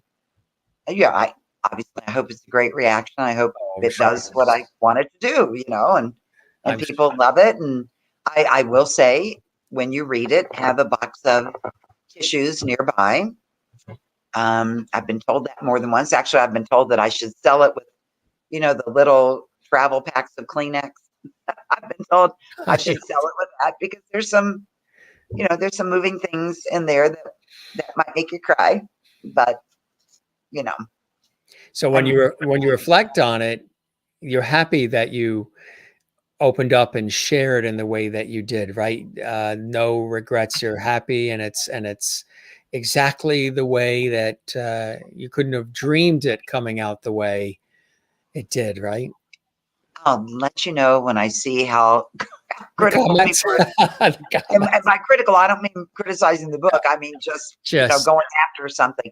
No, I'm very, very happy with it. Again, my publisher, Headline Books, um, wanted to publish it. They gave me the chance to revise it, which was just such um, it's a what a blessing. great Yeah, thing to be able to do, to go back and yeah, add more of what readers said they loved, to be able to look at things and and read it again because I hadn't read it in all those years. So it was like brand new to me almost. And, you get to a part and you go, well, that didn't really need to be in there. But this other thing, that is what I should have put in there. So I was able to do all of that, which was just so much fun. And, and just something that I guess authors don't often get to do. It's to like, kind of revise it and update it and make it, and to go on readers' responses to it, to know what they wanted, and then to be able to give them more of what they wanted. That was really nice. I love being able to do that. That was really special. It was a blessing to be able to do that, huh? It was. Mm. It was. I tell you, there are just blessings everywhere. Yes. There are. Even when We say that a lot on this show. Yeah, absolutely. they're really, now some days we have days when it's kind of hard to see the blessing. You're kind of searching, going, okay, there's got to be something today. But most of the time, there's just something always to be grateful for, and that sounds also corny. We see memes on Facebook like that, but it really is true. It comes back to the simple things in life. I mean, don't you once in a while when you see kids on a swing, just want to jump out of your car and go swing around on a swing like a little kid? Gosh, I love swings.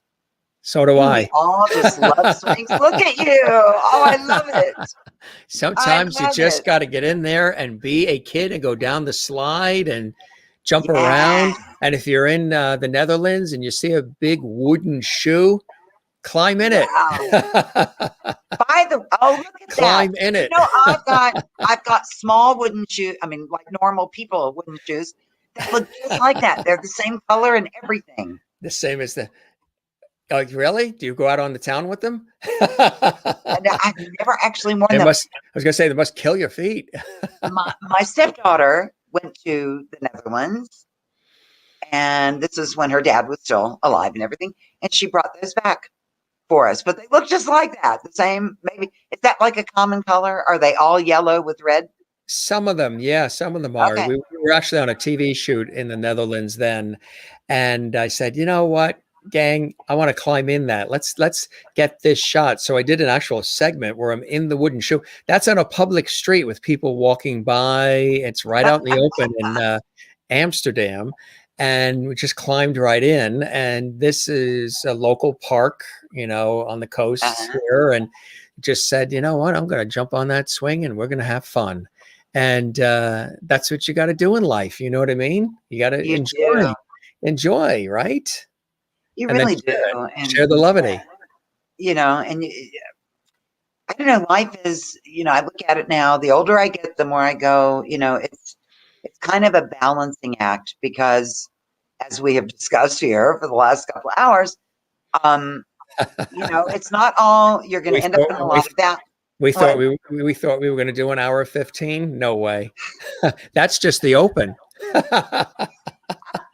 Really that's just the hello. See, I think I'm too chatty. No, not at all. Not at all. I'm very chatty. It's a comfortable atmosphere. That's what it is. It really is so comfortable. But it really is like, a balancing act. You're going to be in a lot of valleys. Here's one thing. Ooh, I think you asked me something that this could be the answer to earlier. What I have found out as I've gotten older is I have learned so much more in the valleys than I have ever learned on a mountaintop.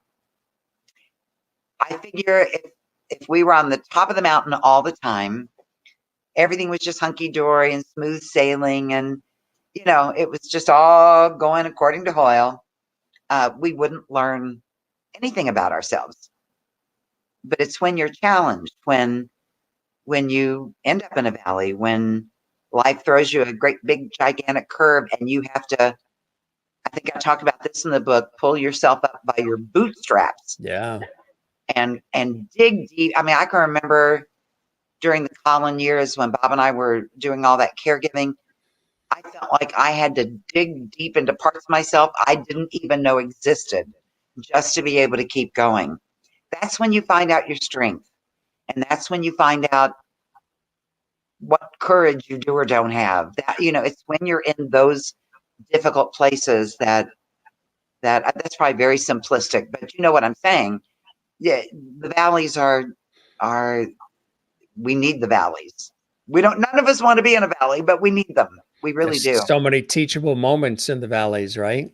Exactly. Exactly. And being up on the mountaintops, the view is pretty darn nice, and I like it when I'm up there. View's not so nice when you're down in the hole, not the valley, the hollers, as we call them here in Yeah. West Virginia. When you're up in a holler, not so good. But that's Yeah. where you learn. That really is where you learn.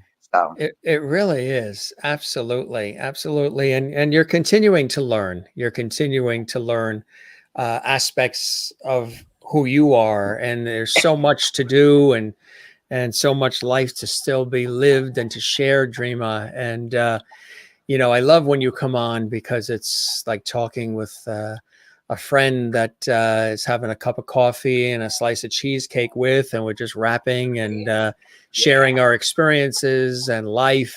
We just happen to have an international audience watching, but they're also participating too, and they're involved, which is very near and dear to me to have that participation and make it very interactive for everybody who's watching, because then they're left with, gee, I really, and not only did I enjoy the Jim Master Show live, but I really learned something that episode, or I had a laugh, or I felt good, or wow, I'm going to try something different, or think about things a different way going forward just by listening to Dreama and Jim tonight type thing, which I think is a do they have wonderful any thing. does the audience have any words of wisdom for us? I always love to hear what they're saying. Amy's a poet. She says you have to walk the valleys in order to enjoy the view on the mountain. That's true. That Mm-hmm. is so true. Marcia says, I've ordered your children's book and your book, Gilligan's Dreams, on your site. I'm looking forward to reading your children's book with my great-grandson, Kanan, and reading your love story. Okay, so you want the children's book? Let me know for sure. Ooh, I need to write it down. I don't have a pencil. Okay, you want it? See, I didn't know I was going to do this. Okay, so it was Margaret. You want me to Marcia Lyon, Lyon, Marcia. Marcia. Okay, so Marcia, you want me to autograph the children's book to Kanan? Yeah. Marcia mentioned the Jim Masters Show live. Marcia and I are friends. We've actually worked together at public television. She used to be one of the volunteers that would come in and actually answer the phones and take PBS pledges and volunteer her time. Okay, so I can text you and go, what was the name that she wanted? Yes, okay. Exactly. I don't have a pen right here. She's a dear friend. Yeah, absolutely. All right, good deal. Yeah, which is great, which is fantastic. And thank you for ordering it. I really appreciate it. Thank you. Kevin says, my advice, if you don't like your story on where you are in life, you have the pen in your hand, write a new chapter. That's right. We are all the captains of our own ship. We really, really are.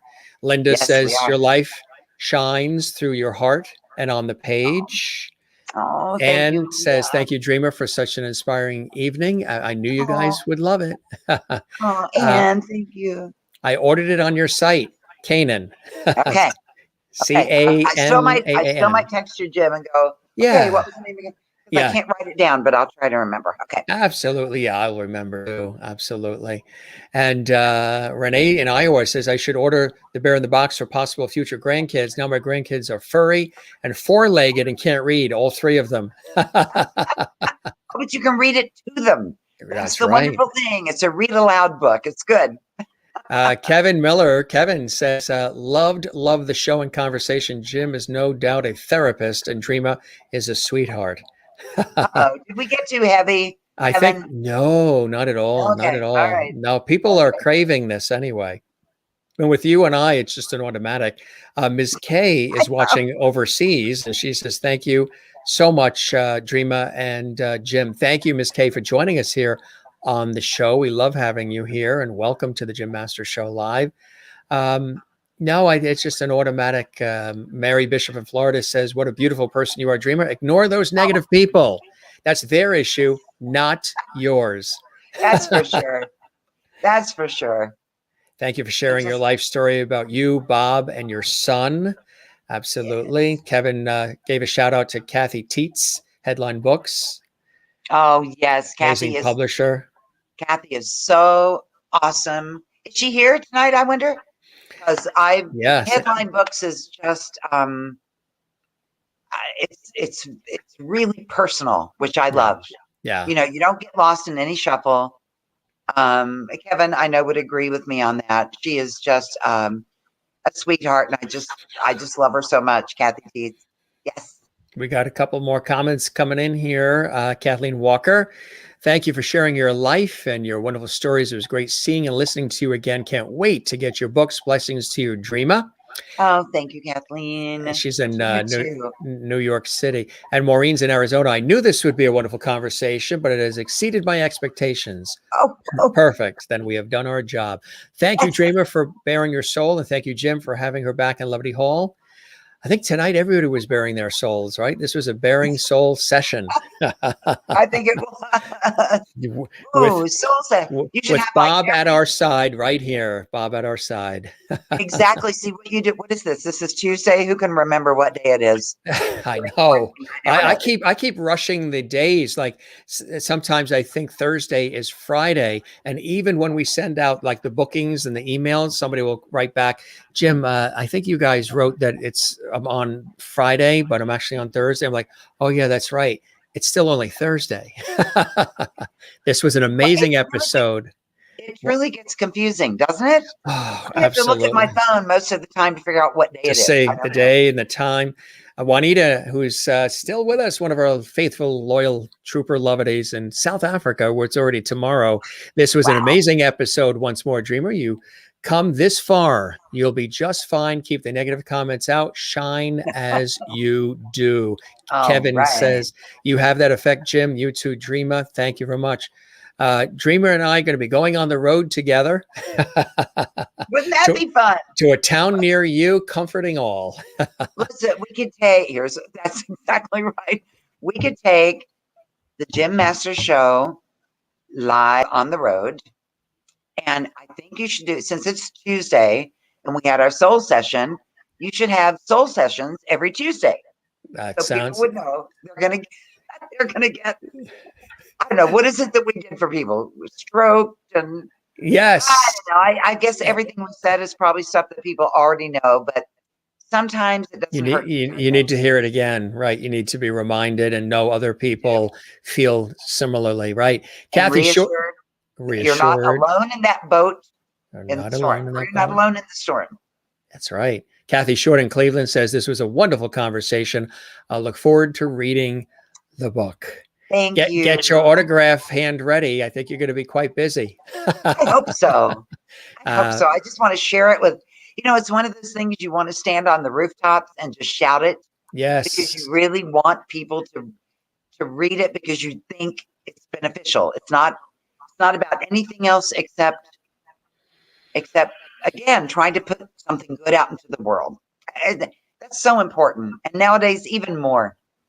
Absolutely. Yeah. Okay, let's see this. Absolutely right. So Mary says, this was a wonderful evening in Levity Hall. Thank you, Jim and Dreamer, for such a wonderful, inspiring conversation. And Linda says, through the tears and laughter, we are your Lovities. Thank you, guys. Guys, gals, boys and girls, ladies and gentlemen, men and women, all of the above. Whatever you are, you're welcome here. We're all kids at heart. Remember, we had that conversation already. We are all kids at heart. So am I going to see you on the swing sometime soon? You're going to come out and play and join me on the swing, Dreama? I would. I'll be waiting. First of all, I'd love to go to the Netherlands. That would be pretty awesome right there. You'd rather climb in the shoe, huh? No, see that would be cool. That looks like a place you could kind of. I bet it's hard, but other than that, was it cushioned in there at all? It's a wooden shoe. It's just like a little cushion. No splinters, thank God. That's cool. See, I was thinking that would be, you could like slide right in and just kick right back, and that's it. Maybe not if it's not cushioned. Renee in Iowa says, Dreama, we're so glad that you came back to talk with us and share with us again. Wonderful show. Been watching with my family here and celebrating my dad's 87th birthday. We sang happy Oh, birthday to that's right. her dad, Jim. Great name. Right. And it was wonderful to do that for you and for your dad, Renee. Amy says, thank you for sharing your heart. You're a beautiful spirit. And Oh, thank Christine you. says, Dreama, this was just as inspirational and wonderful as your last conversation. You are a beautiful soul and sharing your life stories, so relatable to many of us. Bless you, Dreama. And I'm so happy that you felt comfortable on the show and with me and with us to open up and share some things that, like you said, you've never really shared Never. publicly before, No, never. but felt trusted and comfortable, safe enough and welcomed enough to do that. I really, really appreciate that, my friend. Well, I thank you for giving me, it's like not like a trial run, but it's the first time I've talked about it. So to do that with somebody like you in your audience, where you do feel comfortable and you do feel protected. And if I had said at any point, I don't think I want to talk about it, you would have said, fine, And you're not one thing I really love about you and your style, you're not looking ever to sensationalize anything. You're not looking to get in there and dig into somebody's something and get something that that may, of course, everything's sensationalized now, but you know what I mean. You have that really lovely, laid back. I feel the same way with you. Like you're with a good friend, and that is why your loveties love you so much, and they're not going anywhere. They've been around for this year. I mean, I remember so many of the names, and I don't know. It's nice to have a place where you feel like you can do that, and nobody's going to be trying to trip you up or try to, I don't know what they could trip me up about. Breast cancer is breast cancer. In the case of that, there's not that much that that would be different. But I think it's a great place to be with your friends and have a conversation and important conversations. And that we have, and that we always have on the show. And it was that and so much more, my friend Dreama. Really, truly, I'm going to keep that porch light on for you. And hopefully when we can, we will be getting together in person. We're not that far away. I'm here in the Northeast, here in Right. West Virginia. It's just a straight run. And I mean, that would be fantastic. And you're always welcome here. There's always a welcome place for you, whether you have a book or not. We'll always have you come back and chat with us.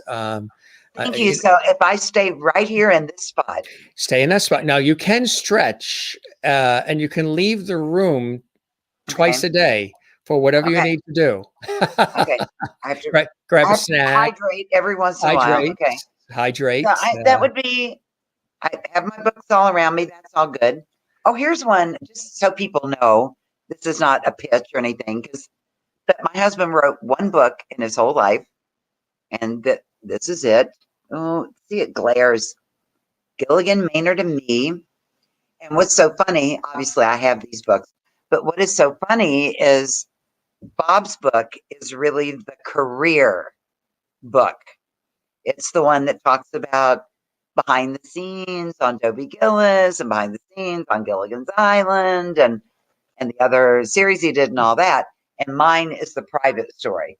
So I'm surrounded by all my books. I got mine and Bob's and four bears and I got water and I can take restroom breaks. You said that, right? And a snack break too, and a snack And break, okay, a snack we're break. good. I will just stay right here until next time. Right. You can change your shirt if you want. I mean, that's allowed. Okay, well, I did change from last time. Shirt, This is not the right. same thing. So, But you can't get rid of that couch because that couch is a part of history now. You can reupholster it. and you see how as we go along, I get so comfortable. I start doing this. Right. That's Okay, it. I That's it. know. I Look just chill. look Just at chill, this. chill, chill. Thank you, Jim and Dreama. You inspired us here in Africa. Oh, Isn't that amazing? Oh, we're in Africa. Yeah. I think I believe it's Rwanda. Rwanda. Okay. Yeah, I Because believe it's Rwanda. I take care of a couple of children in Uganda and one in Ghana. Mm. So, Oh, but not Rwanda. oh, I you don't. do. You do. We didn't Yes. realize that. Yeah. Yes, That's I do. that's I beautiful. there's on Facebook. I guess it's okay to say this. I can't imagine why it wouldn't be. There's a young man. Oh gosh, this is going totally off subject. A young man on Facebook that I have been aware of for probably 6 or 7 years. His name is Herbert. I cannot pronounce his last name, but he's oh gosh, he started this when he was I want to say he's probably early 30s now. He probably started when he was like mid 20s or something. And he has a little village that he grew up in as an orphan in Uganda. It's called Bayana. And this is the coolest thing. It is so cool. When he keeps the Facebook page going, you can donate through PayPal. And when you donate, you can write Herbert a note and say, I want this to buy food packages for the elders in the village. I want this to buy an Easter dress for my little girl that I sponsor, whatever it is you want. I bought bedding for uh, people who've never had beds. They've never had like a mattress to sleep on and a cover and mosquito netting and all that. And so I got sidetracked for a little while when I was going through my treatments and everything. And I'd been doing this with Herbert for a couple of years. But the cool thing about it, what makes it so special, is that when Herbert makes a a trip to Bayana, he takes pictures, he takes videos, and then like today, I sent money. The villagers were wanting Bibles, and they didn't have enough, and so I sent money to get them Bibles. And so I opened up Facebook yesterday, I guess it was, and there is a picture of 5 men, elders in the village, standing there with their Bibles, holding a sign that says, "Thank you, Dreama Mm. Denver," for our Bibles. You get a real connection Mm. with these people. And this is all Herbert. And he and his wife, Grace, had a baby about 5 years ago. And they named her Dreama. Wow. So Wow. there's a Dreama in It's a Uganda. I'm just like, you've got to be kidding me. It's yeah. so Yeah. really amazing. But that, for anybody who oh gosh, I'm saying, if you want to get involved in that, I'd have to see, I don't know how to say his name. Mergawa, I think. Mergawa, Herbert. Anyway, if anybody's interested in that, let Jim know, and Jim can let me know, and I'll put a link on my page. It's the most gratifying thing because you get to see. I have a friend who started doing it. She's sponsoring a young teenage girl, and twice she started about 2 months ago, my friend Sally, and twice Herbert has FaceTimed with her, with the young woman that she sponsors. So she has been able to actually see her and talk to her from Uganda. It's just amazing. Herbert is the most amazing young man. He goes Mm. every weekend, every other weekend, I think it is now, to Mm. the village. They're building, houses have fallen in there. They're building. It's awesome. It's Mm. just a great thing to be involved in if you're interested in that kind of thing. See? Yeah, See? they call You it the yeah. Ubuntu. Ubuntu, Ubuntu. Ubuntu means, oh gosh, what does it mean? It means oh, something like, I'm not saying it right. Like together we make a Mhm. whole kind of Right. thing. Right. It's the Ubuntu project, and Here, look it's on the really nice. screen. Look on the screen. What? Bayana. There it Oh, is. that's Paul. Thank you. I should have known Paul would. The Ubuntu project, Bayana. Is that what it's called? Because I do everything through Herbert. Is that what the project is called, Paul? If they go to Facebook, they look for that page. He'll There. answer.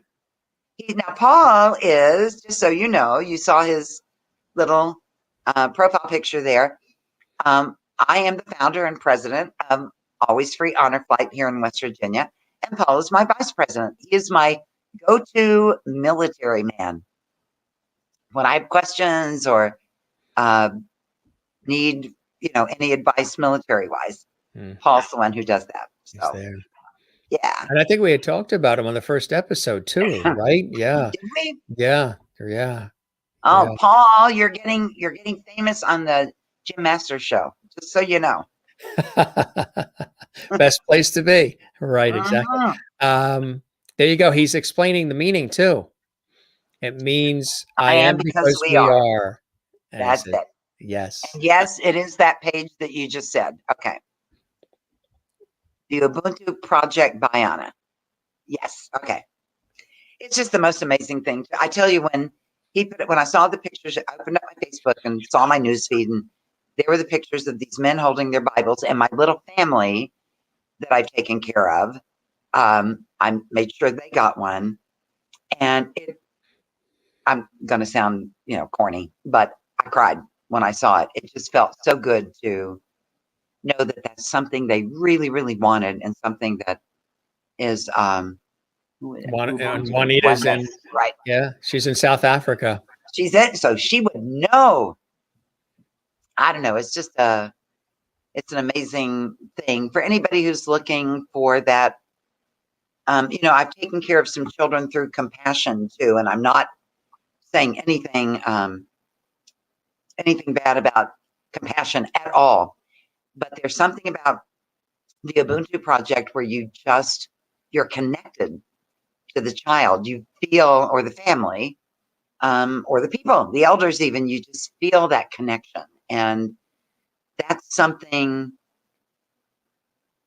that's all Herbert doing Facebook Lives with you so that you can actually talk to each other. And it's pretty amazing. And with compassion now, I still do compassion, but you don't have that same kind of connection. But I couldn't let my little compassion children go because they're darling. And Absolutely. I picked children who have the same birthday I do. So how much fun is that? Oh, that's really cool. I love it. You can go to compassion and you can pick a child who has the same birthday. So I have a little boy named Paco and a little girl named Juliet, and they both were all May 23rd. So we kind of, through emails, we kind of celebrate our birthdays together. Kind of cool. That is very cool. That is wonderful. I encourage folks again to get the book, Gilligan's Dreams. There it is, folks. And BobDenver.com. BobDenver.com. And again, if you want the other book too, the one we talked about the last show, the epic Four Bears in a Box, that is available as well. And is the first one available too, Gilligan's Dreams, the first edition? No. Yeah. Well, I have a few of them left, but I took them off the website. Yeah. If you want the first edition to compare the two or something, yeah, I'm sure you can find it on Amazon. It's not, probably on Amazon. People do, and then of course Bob's book is on my website. Yeah, right. The one on the right there. Absolutely. Yeah. Cool stuff. But you're amazing, my friend. You are. I got to come hang out with you guys more often because you just make me feel so good. All of you. Thank you. The pleasure is all mine and ours, and yours, mine, and ours. There you go. Lucille Ball and Henry Fonda. Yes. Right. Yes. I think I watched that. Lucille, I watched that not too long ago during quarantine. It was it came up somewhere, and I was like, I haven't seen that in forever. Oh, it was really fun. Yeah, feel good movie. Wasn't a young Morgan Brittany? Yeah, I think Morgan Brittany played the oldest daughter of one of them. Mm-hmm. And she's somebody that I have met through the years who's just lovely and started acting when she was like this big, Absolutely. Absolutely. Yeah. I toast you, my friend, and we will keep very good care of Gilligan here. He's got a wonderful home here, and he goes smooch smooch.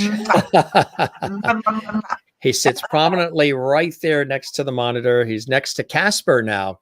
Okay. Casper the friendly ghost. Bob he would love being next to Casper. That would rock his world, I think. He would like that. Christine says, Dreama, thanks for a special evening in Lovely Hall. Lovely hugs too. Hope we can consider joining us on our Lovely cruise in 2022. We're putting together a Lovely cruise. Yeah. No way. Where are you guys going to cruise to? That's what we're working out with the travel agents. I will text you. I'll let you know because maybe you can come along. That would be awesome. Would be so cool. Marsha Lyons is right back at you, Dreama, and she's the one who got the book with her grandson for her grandson Kanan. And Christine says, okay. A good night to say global lovity. Absolutely. Right. Absolutely. Oh, you know, when you do the cruise, Bob would laugh so hard because he did Love Boat maybe 3 or 4 times. And I think 2 or 3 of them were filmed at the studio, you know, like most were. But we actually got the cruise to Acapulco one time. And I'm telling you what, we got on that boat, and this was before cell phones and, you know, satellite and all that kind of stuff. So once we got on that boat, unless somebody called the captain, nobody could get to you. Oh, it was so awesome. We cruised on Acapulco. We didn't have to, you know, nobody was calling. We got back to LA and he could not get me off the boat. I was like, no, can we just stay? You were in heaven. Very different now because now we have satellites and cell phones and all that. But I loved cruising. It was so much fun. We'll have to have you come with us. Absolutely. Absolutely. So cool. Yes, but we'll make sure we map it out. We don't want the result that Gilligan and the gang had on a 3-hour cruise. 3-hour tours. No. Oh, wouldn't that be funny? See, you might want to think again about having me come. I don't know. There could be something in. Say our friends again, the Howells and the skipper, and that would be so funny. The few times we rented boats, and I'm not going to go into all those stories, but it was a running gag. Anytime Bob tried to rent a boat, I don't care, houseboat, I don't care what kind of boat it was, and he got ragged on terribly. So he had to take out a lot of insurance.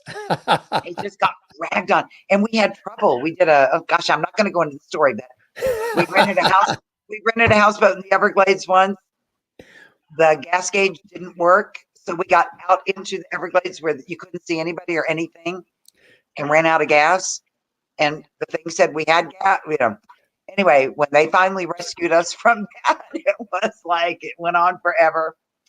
Same thing in the Puget Sound in Washington, rough seas. Who knew that a sound could be as rough as an ocean? But it was really rough. Yes. And so I told him, I said, I'm not going out on any more boats with you. Forget it. That's the end of that, my friend. We're not going out again. A swimming pool, and that's it. You got it. Well, I got to stop talking and let you. No. I'm just chatty cat. You can tell I've been alone for a year, can't you? Like people. Oh. Well, I have the title for your next book. Oh, okay. What is it? I'm not going to go into it, but that'll be the title. I'm not going to go into it, the story, but. Oh, I like it. Just like touch on things. Don't go into any detail. I think women are like this. Ladies, I know you agree with me. We are detail oriented. Like if we tell you a story, Bob used to laugh at me so hard because he would go, if we sat beside each other and told the same story, Bob would say, blah, blah, blah, and here's the end. He was just like, me, it would be, okay, now here's what happened on Tuesday at 3:00. This certain thing happened by 5:30 that night. And then by the next morning, I go through every little detail of everything that happened. And did you notice her shag rug in the dining room? And Bob was just straight, like you men. I don't know, since you're in radio, you might, TV, you might be different, but Bob was straight to the point. Whatever the end of the story was, that's what he told you, with no build up and no, it's like, well, that's no fun. So, yeah. Juanita says, which I guess is when you think about it, at least Bob and the gang didn't get stuck in the Suez Canal. Oh, like the Like other that day. big, yeah, Gotcha. container ship did. Oh Yeah, my gosh. that is funny. Just weird things are happening everywhere, aren't they? Weather and all kinds of events. Oh, strange things. It's just, Well, there's things that always I never thought I would live to see in my lifetime, mm, quite mm. frankly. So, Some sad things. People, taking their rage and anger out on each other, and just it's and during a time when we need to be all unified and together, we've got to pull together to get through everything. It's well, at least you know that we'll have the porch light on for you here, and this is always a place to feel welcome and balanced. thank you. We'll always have a good time on our entertainment lifestyle talk show series here, my friend Dreama. This All was right. amazing. This really I will was stay right in this fantastic. spot. I'm not You going stay in anywhere. that spot, stretch those legs, Okay. Good and deal. and again, thanks a million for joining me once again. It really was a beautiful conversation. Just like last time, a beautiful conversation. Everybody missed the first conversation with Dreama. Definitely check that out. You can binge watch all, I think it's like 370 episodes we've done now of the Jim Master Show live, day after day Wow. after day. Yeah, 7 days a week. So you don't take any days off? And I do this on the side to my professional work in television radio. This is like a full-time gig, and it's an aside to the professional work. How are you like walking and talking and no. I love See, it. That's what it I is. would be It's the okay. love. Okay, as long as you're happy, because I would be saying, take a one day off because you gotta Yeah. line up guests for Oh, it's a lot of every work. single A lot solitary of work. day. Yeah. And having done a morning show on radio, which is You know what not it's like. nearly this demanding, there's prep involved. You got to know about your guest who's coming on, and you got to line them up. And no, I can't believe Content you've and been production and doing it. promotion, and yeah. I can't believe you've been doing it. I mean, every day.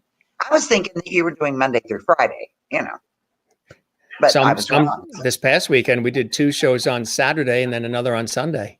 We had a guest that's in Ireland, so to accommodate them, because it was a later time zone, we had them on at 3, and then our night show we had George Chakiris on, who was Bernardo in West Side Story. Oh yes, I know who that is. Yeah. Handsome he was guy. yeah. Still handsome. Nice guy. Yeah, we had an epic conversation with him. He was really fantastic. So and he's somebody I haven't met. I love it because I've been fortunate enough to meet so many people, but I have not met him, and I would love to. yeah. I'm friends with his publicist, Harlan Bowl. I bet you work with Harlan. Mm-hmm. Some getting people. But I haven't met George. That would be pretty cool. The episode was last Saturday. You can see it on our YouTube channel. No, I will last Saturday. Okay. Yeah, it was fantastic. Really fantastic. That's only a couple of days ago. That's it. Yeah. Okay. I'm going to go watch that. My friend, you're a blessing and a joy, and I'm so glad our paths have crossed in life. And you're welcome back anytime. And let's stay connected, not just on air, but as we do off air. It's a real pleasure. Okay, pleasure for me. I just love you to death, and I love the Lovities. Thank you guys for having me. And I don't know, I'll just look forward to the next time I get to see all these wonderful people again. We'll be here tomorrow night on another episode. So check us out. So these people come every night. 7 I'm days just a week. mind is blown right now a little bit because these are the folks that these folks are the ones that are here commenting and participating. There's a lot of people that watch who don't comment. They just sit back and watch and enjoy. And then there's a lot of people who watch later, archived on YouTube, who watch it. So it has a continued life even beyond. See, this is the ease and the love, the levity, and just the calm that you've created. We all need this. Everything is so in your face now, and everything is so in such an uproar. This, I can see why people, it makes me think of late night, when late night was fun. This is what I tell people, is that what we're doing is we're bringing back the lost art of conversation, and we're doing it in the style of sort of Dick Cavett, Johnny Carson, Merv Griffin, Yes. Mike Douglas, some of the old school, warm, welcoming, no rush conversational way, with a Yes. modern vibe and a modern twist of today, bringing those two worlds together in the unique way that we do. And people seem to be constantly finding it, new people gravitating, We need it. sharing, telling everybody, which is Yeah. amazing, surpassing my expectations too. Yeah. No, we need that. We need it because, I don't even watch late night. I haven't for years because it's not funny anymore. Right. And it's not an escape of any kind. It used to be funny. I mean, even Johnny Carson could be political, but he was funny. But it was a funny, right? But it was funny, Yeah. and he was that way with both sides. I mean, it was just funny. It was like So a I think it's neutral. Yeah. I think Yeah. it's wonderful that you're doing this, and I'm so thrilled to be part of it. Thank you. You are a regular lovity. Okay. I'll take it. Love you, my friend. Love you too. Mwah. You have Bye, a guys. wonderful rest of your. If you want to get up and stretch till we see you the next time, you can do it now. You've earned your supper. You've earned your keep. I sang for my supper, and I didn't have to actually sing a note, so that's good. I like that. Have a good evening, my friend. You take care, okay? You too. Do you get rid of me, or do I get rid of me? Nobody gets rid of anybody. We don't do goodbyes here. We just say see you later. So I will just gracefully press the button that has you just gracefully, exit stage left. Okay. And going back to the green room, okay? Oh, going back to the green room where we have the lobster and the caviar and the fine chocolates and the champagne That's for where you. I'm heading. Kevin says, I miss that so much, Dreamer. We've forgotten how to make fun of ourselves, talking about the style, the warmth that we have here on the show. It's so true. Yeah. Everything is heavy and hateful, and it's so. I just, I hate to admit this, ladies. I hope you don't. The men will laugh at me, but honestly, it's like I end up going back to the Hallmark Channel over and over because they love that channel here. This group. It's kind, and it's uplifting in some way. It's not. Yeah, it is. Absolutely. Okay, my girls, all my girls out there love Antenna TV, Decades Channel, Cozy TV, Me TV, all those channels that have HGTV Addict right here. HGTV. I just want somebody to come and reno my house. Like, you watch them do it, I just get so into it. I'm like, yes, that would be so cool. I would love that. Like they did with the Brady Bunch house. Totally brought it back to the way it was, which was unbelievable. That was epic. My friend worked on that, who works with HGTV. Really, you have a friend that works with HGTV? He's actually vice president of programming and creative there. Yeah. Okay. He was one of the people that came up with that whole idea of doing that. Yeah, he's one of the people that such an awesome idea. Yeah. Oh, that was so awesome. Okay, I'm trying to think. It'd be cool to see the Jim Masters show on that channel too. Yeah, really? Wouldn't that be nice? Yes. Oh, that would be so awesome. Oh, yeah. Now I'm trying to think of who we can hit I know that this is just talking, but who we could hit your friend up. The designers I really like. I like Aaron and Ben on Hometown. Do you ladies like Aaron and Ben? And I like Clint and Luke, the Boise Boys. I love the stuff they do. So, see, maybe we can work a little something. Come to West Virginia. We show. I would love that. That would be so cool. Say hi to your friend for me. Absolutely. I love HGTV. I really do love HGTV. Great channel. Yeah, great channel. Yeah. Absolutely. Absolutely. All right, my friend. Okay. We love you. Now. Love you too. I'm going to quit talking. No. Zip her up. Perfectly fine. Perfectly fine. It was absolutely spectacular. We want to show that book again, Gilligan's Dreams. And again, you go to bobdenver.com. Amazon has it too. But again, if you're looking for an autograph, things of that nature, There it is. And again, And it really is. The book is beautiful. Headline did such a great job, Kathy, and oh, it's just beautiful. I can't. I guess Kevin hasn't gotten his yet. Oh, did you want one? Kevin, Hello, no, me? Jim. Jim. Oh, sure. That would be fabulous. I would love Oh, it. it would have been nice if you'd gotten it before that. Actually, they went so fast. I had to I wait for more to know, come in. But because they I'll make sold sure you out. get one. They sold Okay. out, right? Yeah. Yeah, yeah. You And then have when I that. finally got them, it was too close to get Yeah. one to you before this. To the But date of the show. yeah, Well, now, yeah, I'll get now one to you just so you can have one. you're amazing. You're a beautiful person. Thank Cool you. stuff. You Thank have a you. good night. You stay safe. You stay I well. You will. be happy and healthy. Let's stay in touch, and I'm sure Okay. we will gather real soon. Okay. Sounds great.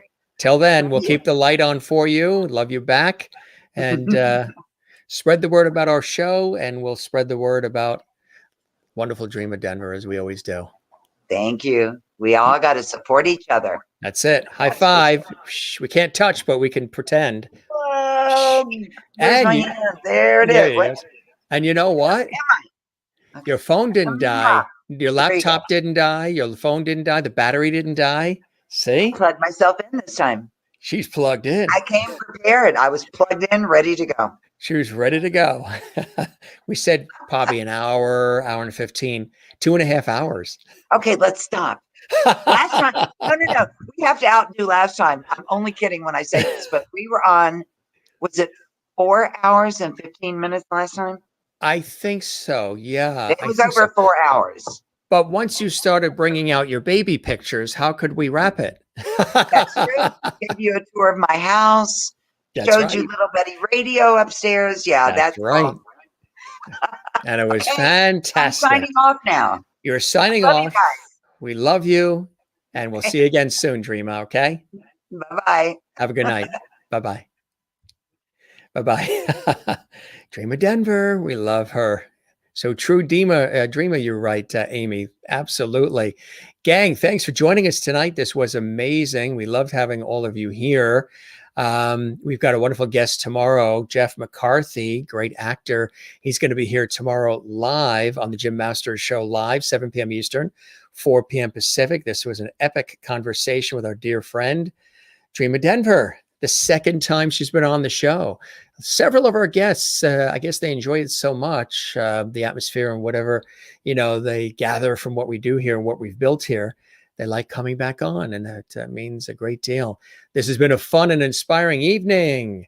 And thank you, Jim, for always having such amazing, awesome guests, and for all your hard work to make this possible. My pleasure. My pleasure. Good night, everyone. You as well, Anne.